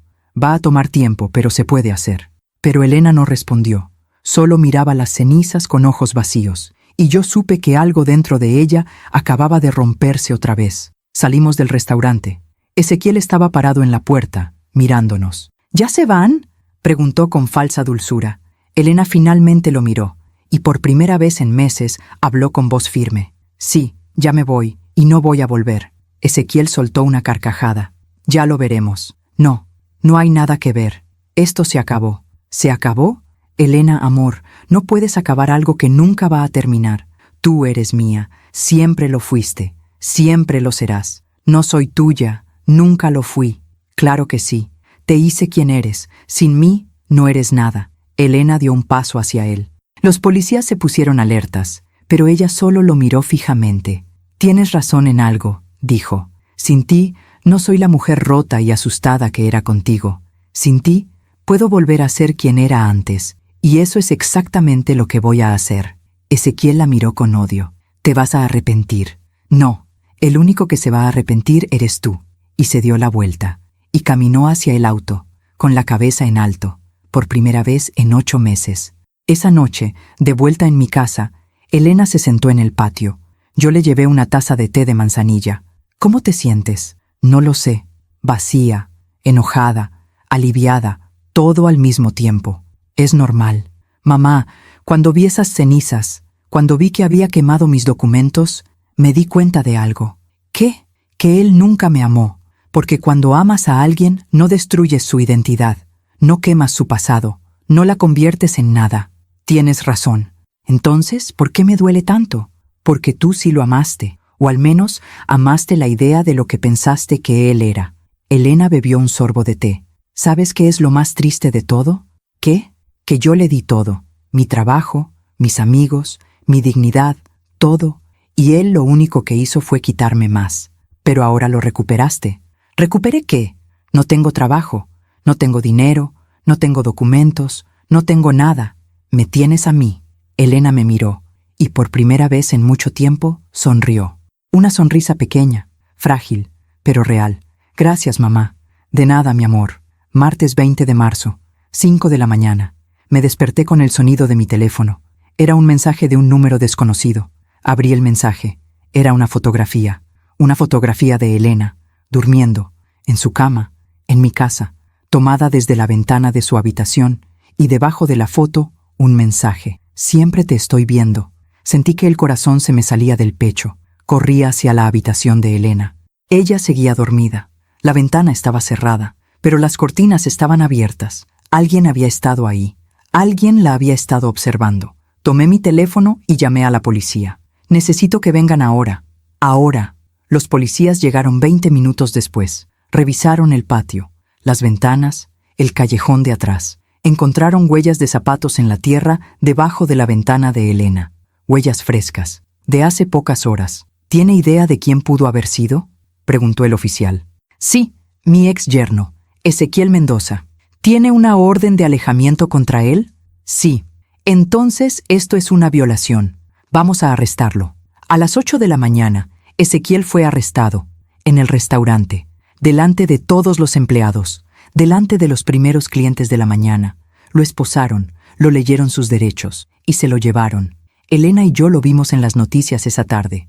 Dueño de restaurante en Polanco arrestado por acoso y violación de orden de alejamiento. Elena miraba la pantalla con ojos vacíos. ¿Ya terminó?, preguntó. Todavía no, pero ya casi. Esa noche, Ricardo nos llamó. Ezequiel salió bajo fianza, $50,000. ¿Qué? Lo siento, Magali. El juez consideró que no era un peligro para la sociedad. ¿No es un peligro? Estaba acechando a mi hija. Lo sé, pero la ley es así. Sin embargo, ahora tiene una orden de alejamiento más estricta, y si la viola otra vez, va preso sin fianza. ¿Y se supone que eso me hace sentir mejor? No, pero es lo mejor que podemos hacer por ahora. Colgué. Elena me miraba con terror. Mamá, él va a volver. No lo va a hacer. Sí lo va a hacer. Lo conozco. No va a parar hasta que me recupere. Y en ese momento, supe que tenía razón. Ezequiel no iba a parar. No hasta que se le obligara. Y yo iba a ser la que lo obligara. Aún me pregunto si hice lo correcto. ¿Y tú? ¿Qué habrías hecho en mi lugar? Miércoles 21 de marzo, 6 de la mañana. No había dormido en toda la noche. Me quedé sentada en la sala, con todas las luces encendidas, mirando las ventanas, esperando. ¿Esperando qué? ¿Que Ezequiel apareciera otra vez? ¿Que intentara entrar? Elena tampoco durmió. La escuché caminar por su habitación toda la noche, abriendo cajones, cerrando puertas, llorando en silencio. A las 6:30 salió de su cuarto. Estaba vestida, con jeans y una blusa que le quedaba grande, el cabello recogido en una cola de caballo. «Buenos días, mamá». «Buenos días, mi amor. ¿Dormiste algo?» «No, yo tampoco». Se sentó a mi lado en el sofá. «Mamá, necesito decirte algo». «¿Qué pasa?» «Quiero ir a terapia». La miré sorprendida. ¿Terapia?» «Sí, Ricardo me recomendó una psicóloga. Se especializa en víctimas de abuso. Y yo creo que la necesito». Tomé su mano. «Me parece muy buena idea. Tengo miedo de que me diga que estoy loca, que todo esto fue mi culpa». «No va a decir eso». «¿Cómo lo sabes?» «Porque nada de esto es tu culpa. Y cualquier profesional serio sabe eso». Elena asintió despacio. «Ricardo ya me consiguió una cita para hoy a las 2 de la tarde. ¿Puedes acompañarme?» «Por supuesto». Desayunamos en silencio. Café, pan tostado, huevos revueltos que Elena apenas tocó.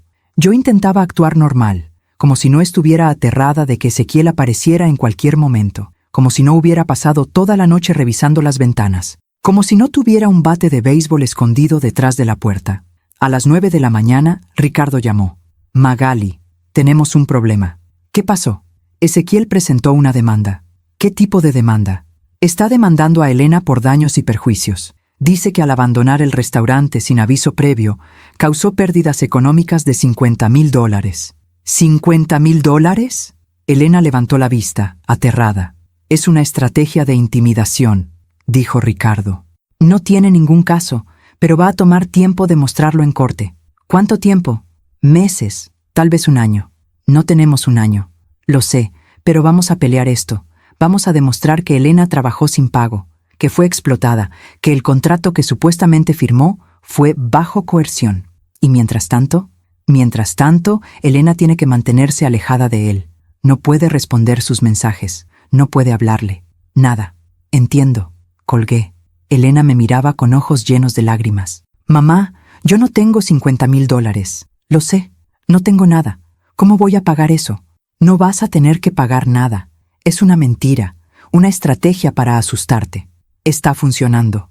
A las 2 de la tarde fuimos al consultorio de la psicóloga. Se llamaba Doctora Patricia Ruiz, 53 años, cabello corto, lentes, sonrisa amable. Su consultorio estaba en una casa antigua de la Condesa, paredes color crema, plantas en las esquinas, una luz suave que entraba por las ventanas. Me senté en la sala de espera mientras Elena entraba. Esperé 1 hora. Cuando Elena salió, tenía los ojos rojos. Había estado llorando, pero algo en su rostro se veía diferente, más ligero, como si hubiera dejado algo pesado adentro. «¿Cómo te fue?», le pregunté en el auto. «Bien, difícil, pero bien. ¿Quieres hablar de ello?» «Todavía no, pero creo que voy a volver. La doctora Ruiz me dijo que tengo que venir 2 veces por semana, al menos por los primeros 3 meses. Perfecto. Vamos a ir». Jueves 22 de marzo, 11 de la mañana. Estaba regando las plantas en el patio cuando escuché que tocaban la puerta. Elena estaba en su cuarto, leyendo. Me acerqué a la puerta y miré por la mirilla. Era Ezequiel. Estaba parado ahí, con traje oscuro, corbata, el cabello peinado hacia atrás, como si fuera una visita normal, como si no hubiera una orden de alejamiento, como si no hubiera sido arrestado hace 2 días. Tocó otra vez. Señora Magali, sé que está ahí.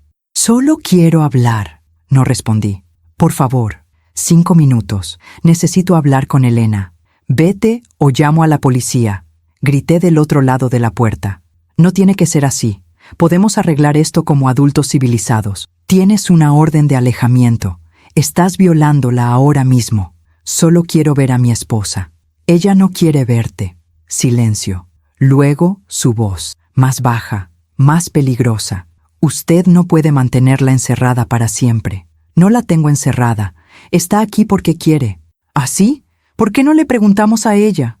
Escuché pasos detrás de mí. Me di la vuelta. Elena estaba ahí, pálida, temblando. ¿Es él?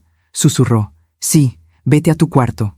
No, quiero hablar con él. Elena, no. Necesito hacerlo, mamá. Necesito decirle lo que siento. Puedes hacerlo después, cuando estés lista. Ya estoy lista. Se acercó a la puerta. Elena, no abras esa puerta. No voy a abrirla. Solo voy a hablar. Se quedó parada frente a la puerta cerrada. Ezequiel, dijo con voz temblorosa. Del otro lado silencio. Luego, Elena, amor, ¿eres tú? Sí. ¿Te extraño tanto? Ezequiel, yo necesito que me escuches. Lo que sea, amor. Lo que sea. Quiero el divorcio. Silencio. Largo. Pesado. ¿Qué? Quiero el divorcio. Esto no está funcionando. Nunca funcionó. Elena, no digas eso. Estás confundida. Tu mamá te está confundiendo. No estoy confundida. Estoy más clara que nunca. Elena, lo que me hiciste, lo que me dijiste, eso no es amor. Yo nunca quise hacerte daño. Pero lo hiciste. Fue un error. Estaba estresado. El restaurante está colapsando sin ti. Te necesito de vuelta. No. Elena, por favor. Te amo. No me amas. Solo me necesitas para que te sirva, para que trabaje gratis, para que sea tu empleada sin paga. Eso no es verdad. Sí lo es. Y lo sabes. Escuché que Ezequiel golpeaba la puerta con la mano. Elena, abre esta maldita puerta. Elena dio un paso atrás. Vete, Ezequiel. Y no vuelvas. ¿O qué? ¿Vas a llamar a la policía? ¿Como la última vez? Sí. ¿Sabes cuánto me costó salir de ese lugar? $50,000. Todo por tu culpa. No fue mi culpa. Tú violaste la orden. Porque quería verte. Porque te amo. Eso no es amor. Golpeó la puerta otra vez. Más fuerte.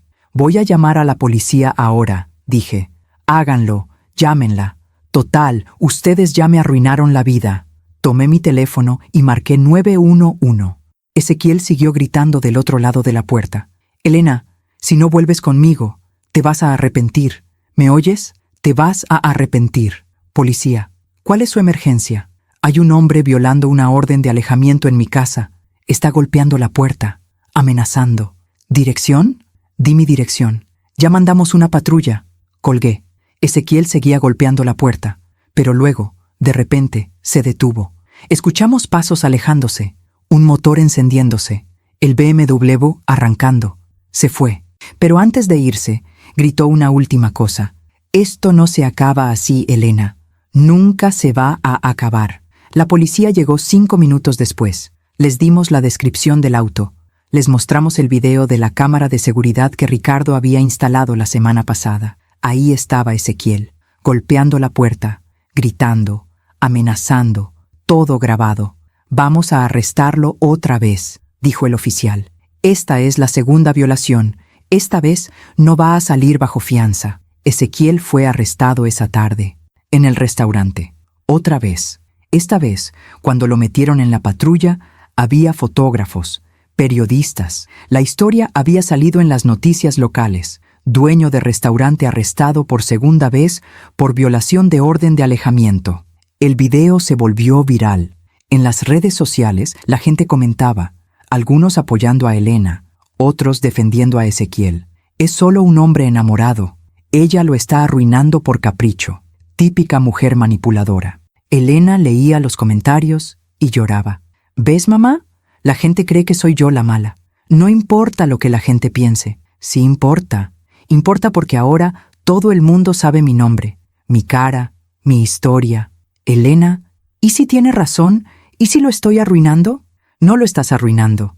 Él se arruinó solo. Viernes 23 de marzo, 2 de la tarde.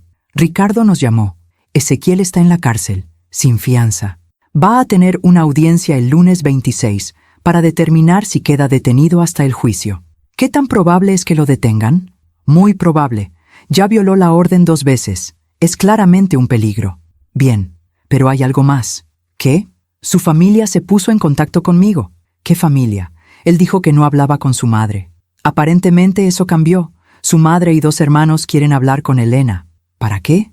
Dicen que quieren disculparse. Que no sabían lo que Ezequiel estaba haciendo. No, Magali. No, Ricardo. Elena no está lista para eso. Entiendo. Solo quería que supieras. Colgué. Pero no le dije nada a Elena. No todavía. Ella ya tenía suficiente en su mente. Esa noche, Elena y yo nos sentamos en el patio. Hacía frío. El cielo estaba despejado. Las estrellas brillaban. Elena miraba hacia arriba. ¿Crees que papá nos está viendo? Sí, estoy segura. ¿Crees que está orgulloso de mí? Estoy segura de que sí. Aunque cometí el error de casarme con Ezequiel, eso no fue un error, fue una experiencia, y aprendiste de ella. Sí, aprendí que soy una idiota. No eres una idiota. Entonces, ¿qué soy? Eres una sobreviviente. Elena se quedó callada durante mucho tiempo. Luego dijo, «Mamá, la doctora Ruiz me dijo algo hoy». «¿Qué te dijo?» «Me dijo que lo que Ezequiel me hizo tiene un nombre. Se llama violencia psicológica, y que es tan real como la violencia física». «Tiene razón. Me dijo que mi cerebro está dañado, que va a tomar tiempo curarlo. Pero se va a curar. ¿Cómo lo sabes? Porque te conozco, y sé que eres más fuerte de lo que crees».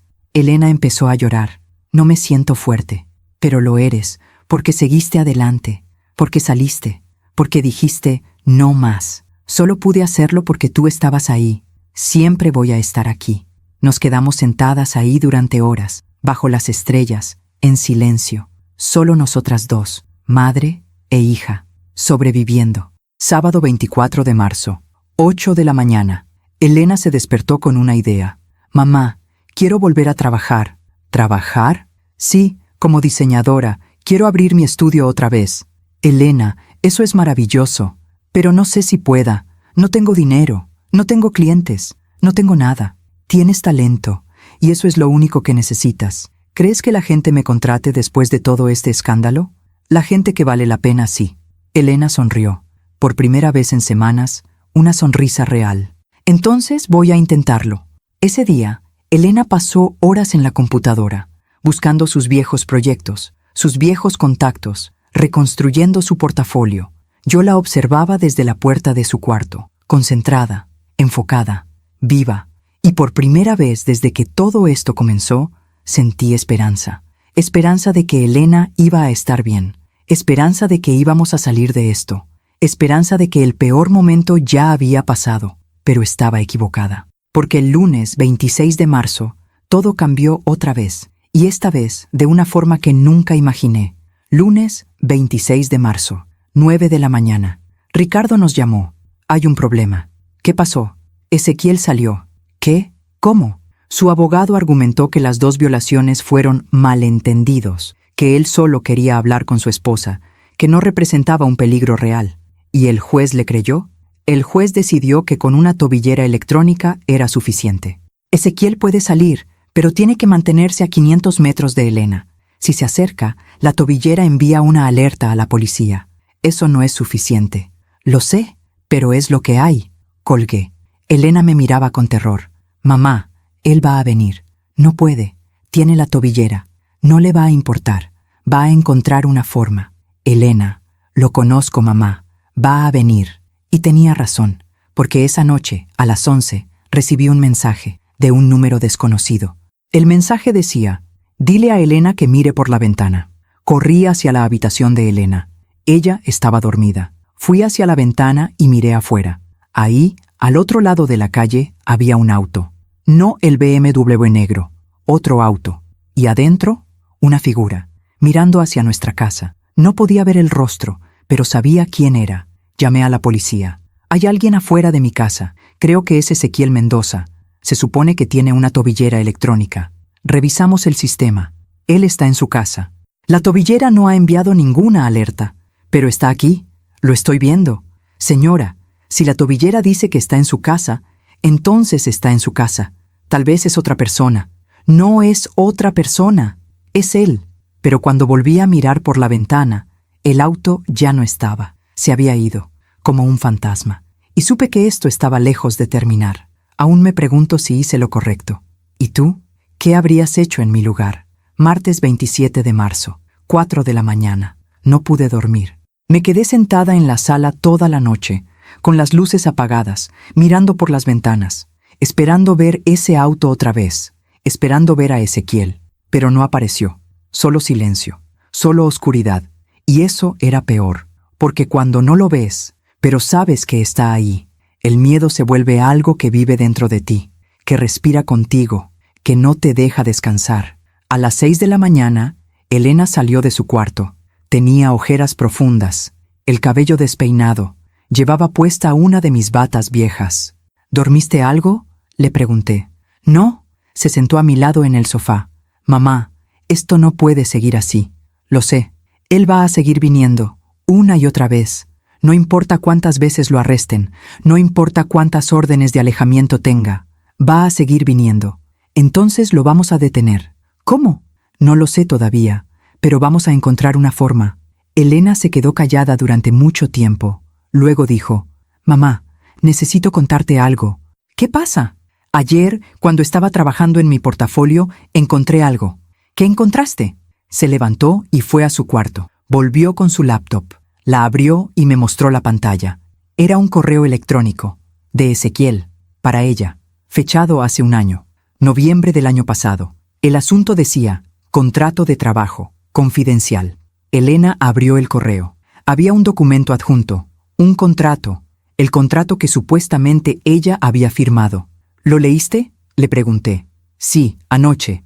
Y mamá, es peor de lo que pensábamos. Leí el contrato. Era de 5 páginas, escrito en un lenguaje legal complicado, pero la esencia era clara. Elena aceptaba trabajar en el restaurante Raíces sin salario fijo, a cambio de participación en las ganancias futuras. Aceptaba trabajar las horas necesarias para el funcionamiento óptimo del negocio. Aceptaba no competir con el restaurante durante 5 años después de terminar su empleo. Y lo peor, si abandonaba su puesto sin causa justificada y sin aviso previo de 90 días, sería responsable de todos los daños y perjuicios causados al negocio, incluyendo, pero no limitado a pérdida de clientes, deterioro de reputación y gastos operacionales. La cantidad estipulada, $50,000. Dios mío, susurré. ¿Ves? No estaba mintiendo. Yo sí firmé esto. Pero esto es ilegal, Elena. Ningún juez va a hacerlo válido. ¿Cómo lo sabes? Porque Ricardo es un abogado excelente y va a demostrarlo. Tomé una foto del contrato con mi teléfono y se la mandé a Ricardo. 3 minutos después me llamó. Magali, ¿de dónde sacaste esto? Elena lo encontró en sus correos. Esto es oro. Esto es exactamente lo que necesitábamos. ¿Por qué? Porque este contrato es completamente ilegal. Violeta múltiples leyes laborales, trabajo sin pago, horas indefinidas, cláusulas abusivas. Y lo mejor, tiene la firma digital de Ezequiel. ¿Eso nos ayuda? Nos ayuda enormemente. Voy a usar esto para demostrar explotación laboral. Y no solo eso, voy a contrademandar. ¿Contrademandar? Sí, por los 8 meses que Elena trabajó sin pago, a razón de 12 horas diarias, 7 días a la semana, con el salario mínimo más horas extras. Estamos hablando de más de $100,000 que Ezequiel le debe a Elena. Sentí que algo se encendía dentro de mí. Esperanza. Por primera vez en semanas. Esperanza real. Ese día, Ricardo preparó la contrademanda. La presentamos el miércoles 28 de marzo. Ezequiel recibió la notificación el jueves 29. Y ese mismo día, a las 6 de la tarde, recibí una llamada. No era de Ezequiel, era de su madre. ¿Señora Magali Pisano? Sí. Me llamo Guadalupe Mendoza. Soy la madre de Ezequiel. Me quedé callada. Sé que este es un momento difícil, pero necesito hablar con usted y con Elena. No creo que sea buena idea. Por favor, solo déjeme explicar. Algo en su voz me hizo dudar. Sonaba cansada, rota. ¿De qué quiere hablar? De mi hijo, de lo que le hizo a Elena y de lo que voy a hacer al respecto. Guadalupe Mendoza llegó a mi casa el viernes 30 de marzo, a las 11 de la mañana. Era una mujer de 64 años, pequeña, delgada, con el cabello blanco recogido en un chongo. Vestía de negro, como si estuviera de luto. Tal vez lo estaba. Se sentó en la sala con nosotras. Elena no quería estar ahí, pero le pedí que se quedara. «Necesitas escuchar esto», le dije. Guadalupe miró a Elena durante mucho tiempo antes de hablar. Luego, con voz temblorosa, dijo: «Yo sé lo que mi hijo te hizo, y vine a pedirte perdón». Elena no respondió. Sé que un perdón no es suficiente. Sé que nada de lo que yo diga va a borrar el daño, pero necesito que sepas que yo no lo crié así. «Entonces, ¿por qué es así?», preguntó Elena. Guadalupe bajó la vista. Por su padre. El padre de Ezequiel era un hombre violento, un hombre controlador. Me golpeaba, me humillaba, me quitó todo, mi trabajo, mis amigos, mi dignidad. Hizo una pausa, y Ezequiel lo vio. Durante 15 años, vio cómo su padre me trataba, y cuando su padre murió, pensé que todo iba a cambiar. Pensé que Ezequiel iba a ser diferente. Pero no lo fue, dije. No, se convirtió en su padre, y yo no quise verlo, no quise aceptarlo, hasta ahora. Elena empezó a llorar en silencio. «¿Por qué vine a decirte esto?», continuó Guadalupe. «Porque quiero que sepas que no estás sola, que yo pasé por lo mismo, y que sé lo difícil que es salir». «¿Usted salió?», preguntó Elena. «Sí, pero demasiado tarde, después de que mi esposo murió, y perdí 20 años de mi vida. No quiero que tú pierdas los tuyos». Se levantó y sacó un sobre de su bolsa. Me lo dio. «¿Qué es esto?». «Es una carta, escrita por mí, declarando que fui testigo del comportamiento abusivo de mi esposo y que veo el mismo patrón en mi hijo. Puede usarla en la corte si la necesita». Abrí el sobre. La carta estaba ahí, firmada, notariada. «Además», continuó Guadalupe, «vine a decirle que no voy a apoyar a Ezequiel en esta demanda. No voy a pagarle abogados, no voy a defenderlo, porque lo que le hizo a Elena está mal y necesita enfrentar las consecuencias». Elena la miró con ojos llenos de lágrimas. «¿Por qué hace esto? Porque yo no pude salvarte a ti, pero tal vez puedo evitar que le haga esto a alguien más». Guadalupe se levantó para irse, pero antes de salir, miró a Elena una última vez. «Tú eres fuerte, más fuerte que yo. No dejes que mi hijo te robe esa fuerza». Y se fue. Esa noche, Elena y yo nos quedamos sentadas en la sala, en silencio. La carta de Guadalupe estaba sobre la mesa de centro. «¿Crees que sea real?», preguntó Elena. «Sí, creo que sí». «¿Y crees que Ezequiel sepa que vino?». «Probablemente no, y probablemente se va a enojar mucho cuando se entere». «Bien». Elena tomó la carta y la leyó otra vez. «Mamá, ¿crees que yo voy a terminar como ella? ¿Sola? ¿Arrepentida de haber perdido tanto tiempo?». «No». «¿Cómo lo sabes?». «Porque tú saliste a tiempo, porque no perdiste 20 años, solo perdiste 8 meses, y esos 8 meses te enseñaron algo que muchas personas nunca aprenden». «¿Qué?». «Que tú vales más de lo que cualquier persona te puede hacer creer que vales». Elena cerró los ojos. «Gracias, mamá». «De nada, mi amor». Sábado 31 de marzo, 10 de la mañana. Ricardo llegó a la casa con noticias. Ezequiel retiró la demanda. ¿Qué? Su abogado llamó esta mañana.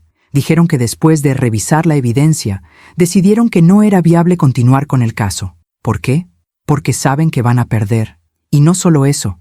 Saben que con la contrademanda, Ezequiel va a terminar debiendo mucho más de lo que Elena supuestamente le debe a él. Entonces, ¿se acabó? Esta parte sí. Pero todavía queda el divorcio y el caso criminal por las violaciones de la orden de alejamiento. ¿Cuánto tiempo va a tomar? El divorcio, unos 6 meses. El caso criminal, depende. Pero con las 2 violaciones documentadas, es muy probable que Ezequiel termine con tiempo en prisión. Elena estaba sentada en el sofá, escuchando en silencio. ¿Cuánto tiempo en prisión?, preguntó. Probablemente de 6 meses a 1 año. ¿Y después? Después queda libre, con antecedentes, con una orden de alejamiento permanente, pero libre. Elena se quedó callada. Yo sabía lo que estaba pensando, que Ezequiel iba a volver, que esto nunca iba a terminar. Pero entonces algo cambió. Algo en los ojos de Elena. Se puso de pie. Necesito hacer algo. ¿Qué? Preguntó Ricardo. Necesito hablar, públicamente, sobre lo que pasó. Elena. No, mamá. Necesito hacerlo, porque si yo no hablo, Ezequiel va a seguir controlando la narrativa. Va a seguir diciendo que soy yo la mala, que lo abandoné sin razón, que lo estoy arruinando. ¿Estás segura? Sí, estoy segura. Ricardo asintió. Hay una periodista que me contactó hace unos días. Se llama Andrea Soto. Trabaja para un periódico local. Quiere hacer una entrevista sobre violencia psicológica en relaciones. Quiero hablar con ella, dijo Elena. La entrevista se publicó el domingo 1 de abril. Primera página, con una fotografía de Elena, mirando directamente a la cámara. El titular decía: Yo sobreviví. La historia de una mujer que escapó del abuso psicológico. En la entrevista, Elena contó todo. El aislamiento, el control, el trabajo forzado, las humillaciones, la noche en la cocina y el proceso de recuperación. No mencionó el nombre de Ezequiel, por consejo legal, pero todos sabían de quién estaba hablando. El artículo se volvió viral. En 24 horas tenía más de 1 millón de vistas. Las redes sociales explotaron, pero esta vez la mayoría de los comentarios eran de apoyo. Gracias por hablar. Esto me pasó a mí también. Eres muy valiente. No estás sola. Elena leía los comentarios y lloraba, pero esta vez no de tristeza, de alivio, porque finalmente alguien la creía. Lunes 2 de abril, 8 de la mañana, recibí una llamada de Ricardo. Magalí, necesito que vengas a mi oficina. Ahora. ¿Qué pasó? Es sobre Ezequiel. ¿Qué hizo ahora? Nada. Eso es el problema. Llegué a la oficina de Ricardo 30 minutos después. Elena venía conmigo. Ricardo estaba sentado en su escritorio, con una expresión que nunca le había visto. Preocupación. Verdadera preocupación. Ezequiel desapareció. ¿Qué? Su tobillera electrónica dejó de funcionar anoche a las 11. La policía fue a su casa. No estaba ahí. Su auto no está. Su teléfono está apagado. ¿Qué significa eso? Significa que violó los términos de su liberación y que hay una orden de arresto contra él. Bien, que lo arresten. Magali, no entiendes. Si Ezequiel huyó, significa que ya no le importan las consecuencias legales, y eso lo hace impredecible, peligroso. Elena se puso pálida. Va a venir por mí. No lo sabemos. Sí lo sabemos. Va a venir. Y esta vez no va a detenerse. Ricardo tomó su teléfono. Voy a hablar con la policía. Voy a pedir que pongan vigilancia en tu casa. Y si no es suficiente, entonces vamos a tomar otras medidas. Esa noche había 2 patrullas estacionadas afuera de mi casa. Una al frente, otra atrás. Elena y yo nos quedamos adentro, con todas las luces encendidas, con todas las puertas cerradas con llave, esperando. Pero Ezequiel no apareció.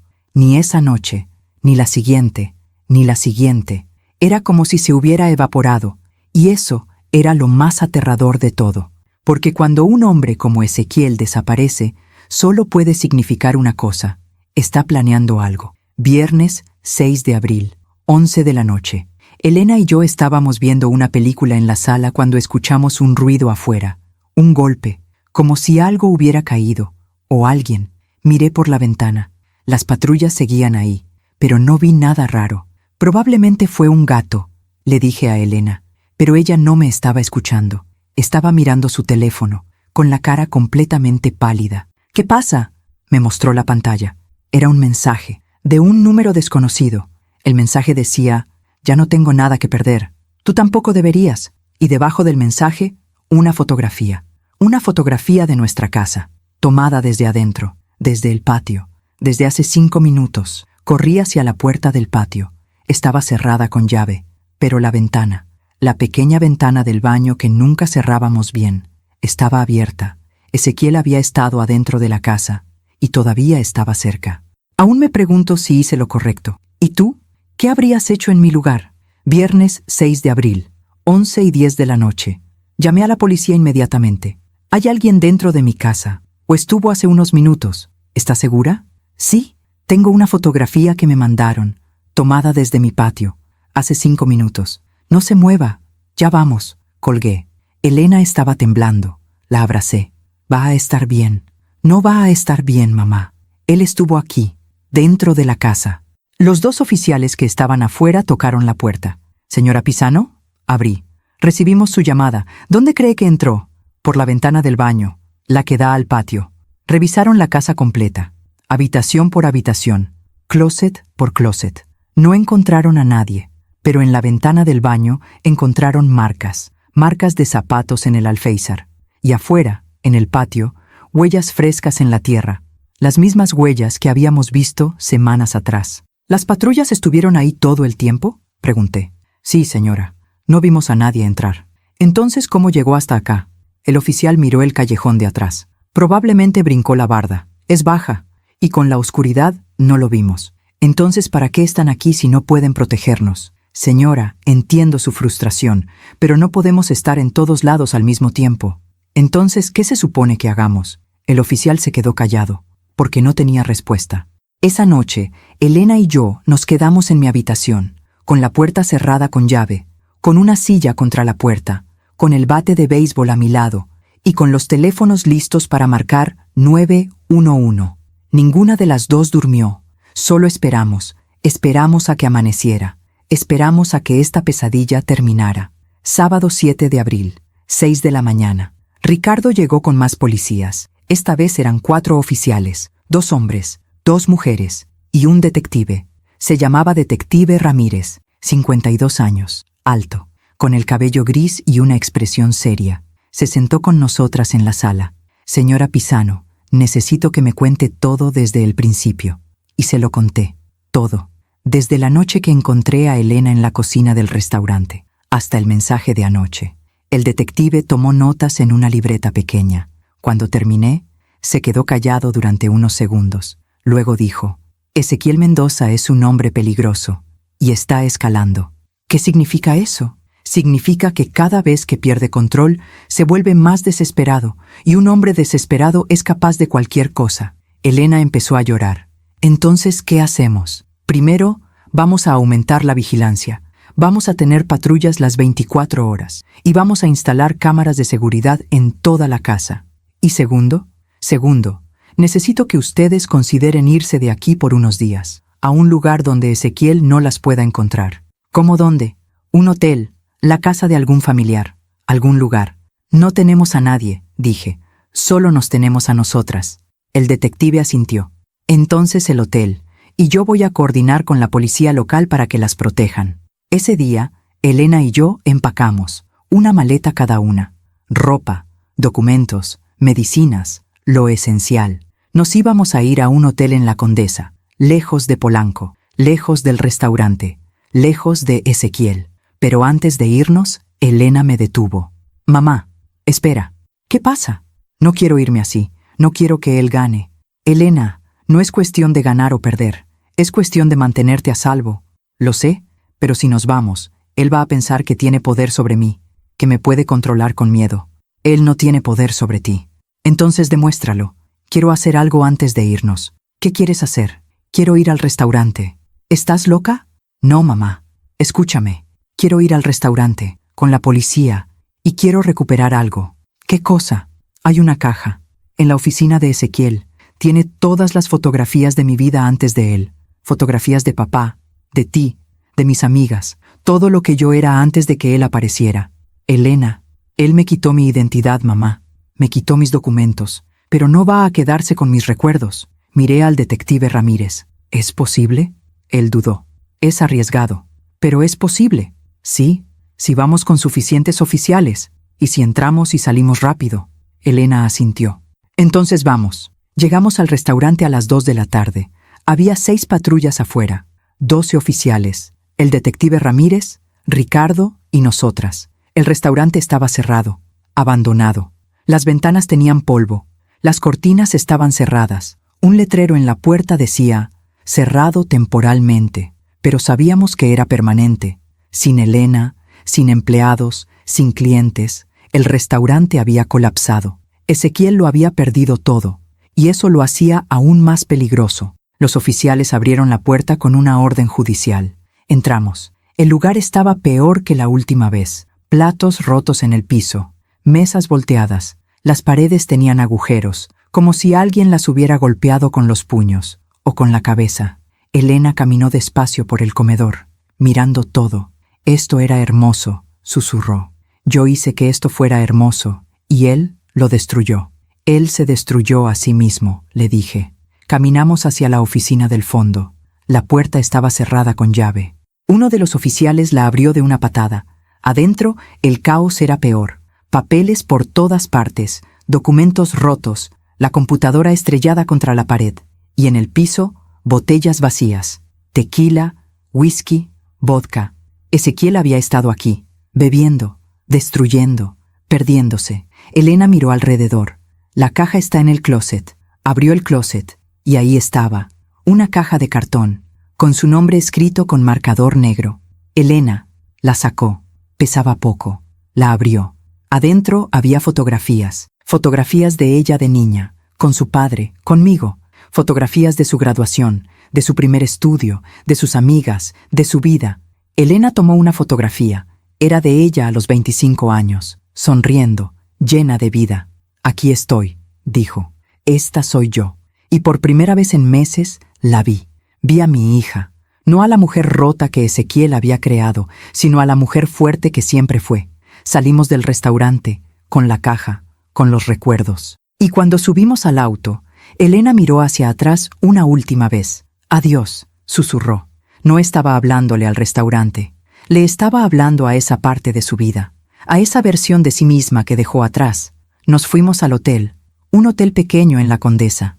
Discreto, seguro, 2 habitaciones, lado a lado. Esa noche, Elena y yo cenamos en el restaurante del hotel. Pozole. Otra vez, Elena comió despacio, saboreando cada bocado, como si estuviera aprendiendo a comer otra vez, a disfrutar, a vivir. Mamá, ¿crees que algún día voy a poder estar en una relación normal? Sí, lo creo. ¿Cómo lo sabes? Porque vas a sanar, y cuando sanes, vas a aprender a reconocer el amor real. Y si no sano, vas a sanar, te lo prometo. Comimos en silencio durante unos minutos. Luego Elena dijo, Mamá, gracias. ¿Por qué? Por no rendirte conmigo, por no dejarme ahí, por salvarme. No te salvé yo, te salvaste tú misma. No, tú empezaste.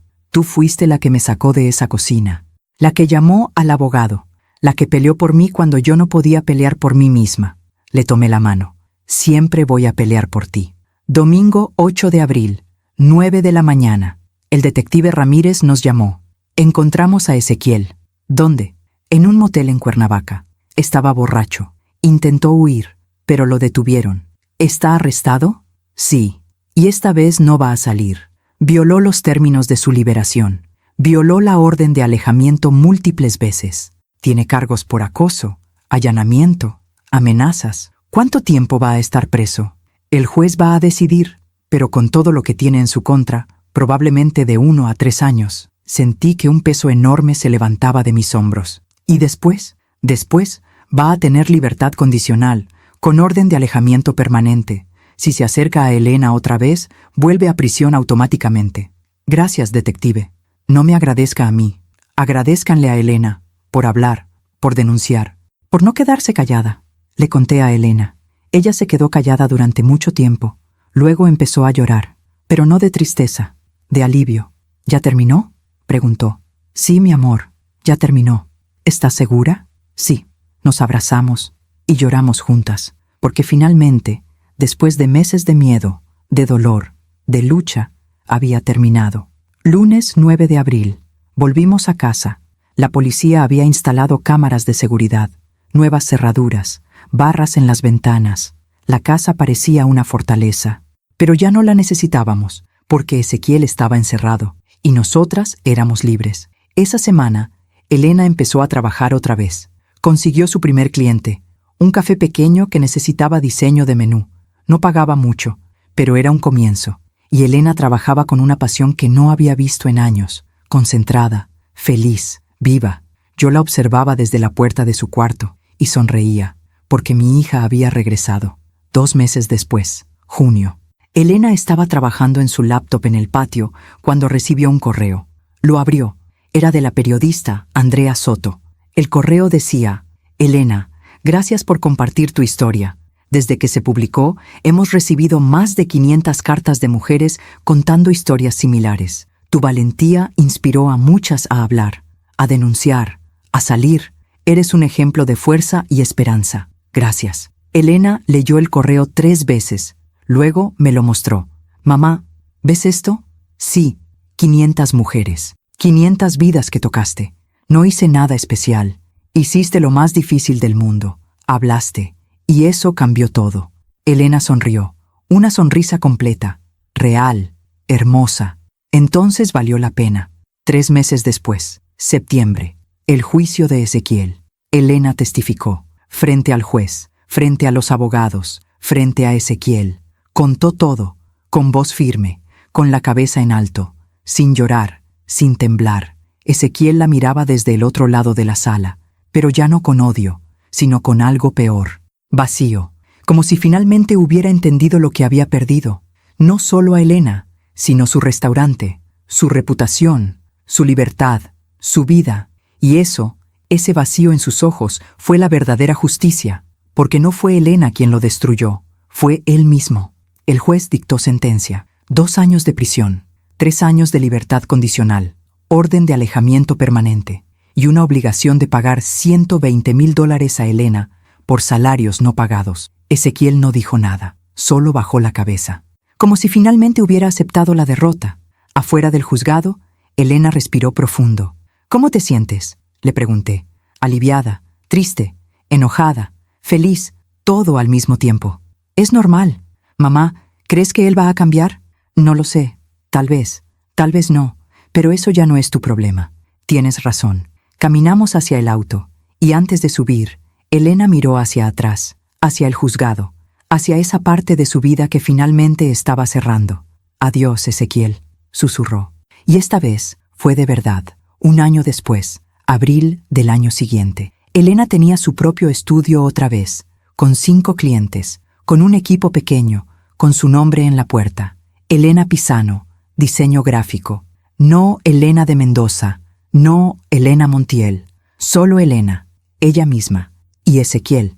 Ezequiel cumplió su condena en una prisión federal. Salió 2 años después, pero ya no era el mismo hombre. El restaurante había cerrado definitivamente, vendido por pérdidas. Su reputación estaba arruinada. No conseguía trabajo, no tenía amigos. Su propia madre había cortado contacto con él. Vivía solo, en un departamento pequeño, con lo mínimo, y cada día, cuando se miraba al espejo, veía lo que había perdido. No por culpa de Elena, no por culpa de Magali, sino por sus propias decisiones, por su propia crueldad. La vida le había cobrado su deuda, naturalmente, como siempre lo hace. Aún me pregunto si hice lo correcto. ¿Y tú? ¿Qué habrías hecho en mi lugar? 3 años después, abril. Magali Pisano, 61 años. Elena Pisano, 36 años. Estoy sentada en el patio de mi casa, regando los geranios. Son las 6 de la tarde. El sol está bajando. El cielo se pinta de naranja y rosa. Elena llega en su auto, un auto que compró con su propio dinero, con su propio trabajo. Trae una bolsa de pan dulce y 2 cafés. Se sienta a mi lado. Hola, mamá. Hola, mi amor. Bebemos café en silencio, como lo hemos hecho cada domingo durante los últimos 3 años. ¿Cómo estuvo tu semana?, le pregunto. Bien, cerré un contrato grande, una cadena de restaurantes. Sonrío. ¿Restaurantes? ¡Qué irónico! Lo sé, pero ya no me afecta, ya no tengo miedo. Me alegra escucharlo. Elena se ve diferente ahora. Tiene el cabello más largo, brillante, saludable. Subió de peso, se ve fuerte, radiante. Sus ojos tienen luz otra vez. Y cuando sonríe, es una sonrisa real, no forzada, no rota, real. Mamá, ¿sabes qué día es hoy? Sí, 3 años desde el juicio. 3 años desde que mi vida cambió. Cambió hace mucho más que 3 años, mi amor. Tienes razón. Cambió la noche que fuiste a ese restaurante. La noche que me encontraste en esa cocina. Toma mi mano. Si no hubiera sido, yo no sé dónde estaría ahora. Estás aquí. Eso es lo único que importa. Nos quedamos en silencio durante unos minutos. Luego Elena dice, ¿sabes? La semana pasada recibí un mensaje de una mujer que leyó mi historia. ¿Sí? Me contó que lleva 5 años en una relación abusiva, que su esposo la controla, la aísla, la humilla, igual que Ezequiel. ¿Y qué le dijiste? Le dije que no está sola, que hay salida, que yo soy la prueba, y le di el número de la doctora Ruiz. Hiciste bien. Mamá, Desde que mi historia se publicó, he recibido cientos de mensajes así, cientos de mujeres pidiendo ayuda, porque les diste esperanza, y ahora quiero hacer más. ¿Qué quieres hacer? Elena sonríe. Quiero abrir un centro, un lugar donde mujeres que están pasando por lo mismo puedan recibir ayuda, asesoría legal, terapia, apoyo. Elena, eso es hermoso, y quiero que tú seas parte de ello. ¿Yo? Sí, porque sin ti yo no estaría aquí. Y hay muchas mujeres que necesitan una Magali en sus vidas. Siento que se me llenan los ojos de lágrimas. Sería un honor. Elena mira hacia el cielo. ¿Crees que papá estaría orgulloso? Estoy segura. A veces lo siento, como si estuviera aquí, cuidándonos. Siempre nos cuidó, y siempre lo hará. Me levanto y camino hacia las plantas. Hay una nueva, una que Elena me regaló hace un mes. Una orquídea, delicada, hermosa, fuerte. ¿Sabes por qué te regalé esa orquídea? Pregunta Elena. No, porque las orquídeas son las flores más resistentes que existen. Pueden sobrevivir en cualquier condición. Pueden florecer incluso después de parecer muertas. Como tú, como nosotras. Esa noche, antes de que Elena se vaya, me abraza. Un abrazo largo, fuerte. Gracias, mamá, por todo. No tienes que agradecerme. Sí tengo, porque me diste algo que Ezequiel nunca pudo quitarme. ¿Qué? La certeza de que soy amada, incondicionalmente, sin importar nada. La abrazo más fuerte. Siempre lo fuiste, y siempre lo serás. Elena se va. Yo me quedo en el patio, mirando las estrellas, pensando en todo lo que pasamos, en lo difícil que fue, en lo aterrador que fue, pero también en lo hermoso que es ahora, porque Elena está viva. Está sanando, está ayudando a otros, y eso es todo lo que importa. Y Ezequiel cumplió su sentencia. Salió de prisión hace un año, vive solo, trabaja en un almacén, gana lo mínimo. Su vida no es lo que era, nunca volverá a hacerlo. Y aunque una parte de mí siente lástima, sé que esto es lo justo, porque la vida siempre cobra sus deudas, no con venganza, sino con consecuencias naturales, con justicia kármica. A veces me pregunto si aprendió algo, si cambió, si se arrepiente. No lo sé, y ya no importa, porque esa historia ya no es nuestra, es suya, y él tiene que vivir con ella, todos los días, por el resto de su vida. Esta es mi historia, la historia de una madre que no se rindió, de una hija que sobrevivió, de una justicia que llegó naturalmente, sin gritos, sin venganza, solo con verdad y con tiempo. Si estás escuchando esto y te sientes identificada, si estás en una relación donde te sientes pequeña, controlada, perdida, quiero que sepas algo. No estás sola. Hay salida. Y mereces ser amada sin miedo, sin control, sin condiciones, porque el amor real te hace crecer. No te quita pedazos, te da alas. Y si mi historia ayuda a una sola mujer a abrir los ojos, a pedir ayuda, a salir, entonces todo lo que pasamos habrá valido la pena. Gracias por escucharme hasta el final. Si esta historia tocó tu corazón, suscríbete y activa la campanita para escuchar más historias de mujeres que transformaron su dolor en sabiduría. Cada día, una mujer, una lección de vida. Comparte esta historia con alguien que amas. A veces, una historia así puede cambiar todo un día. Que Dios te bendiga y hasta la próxima.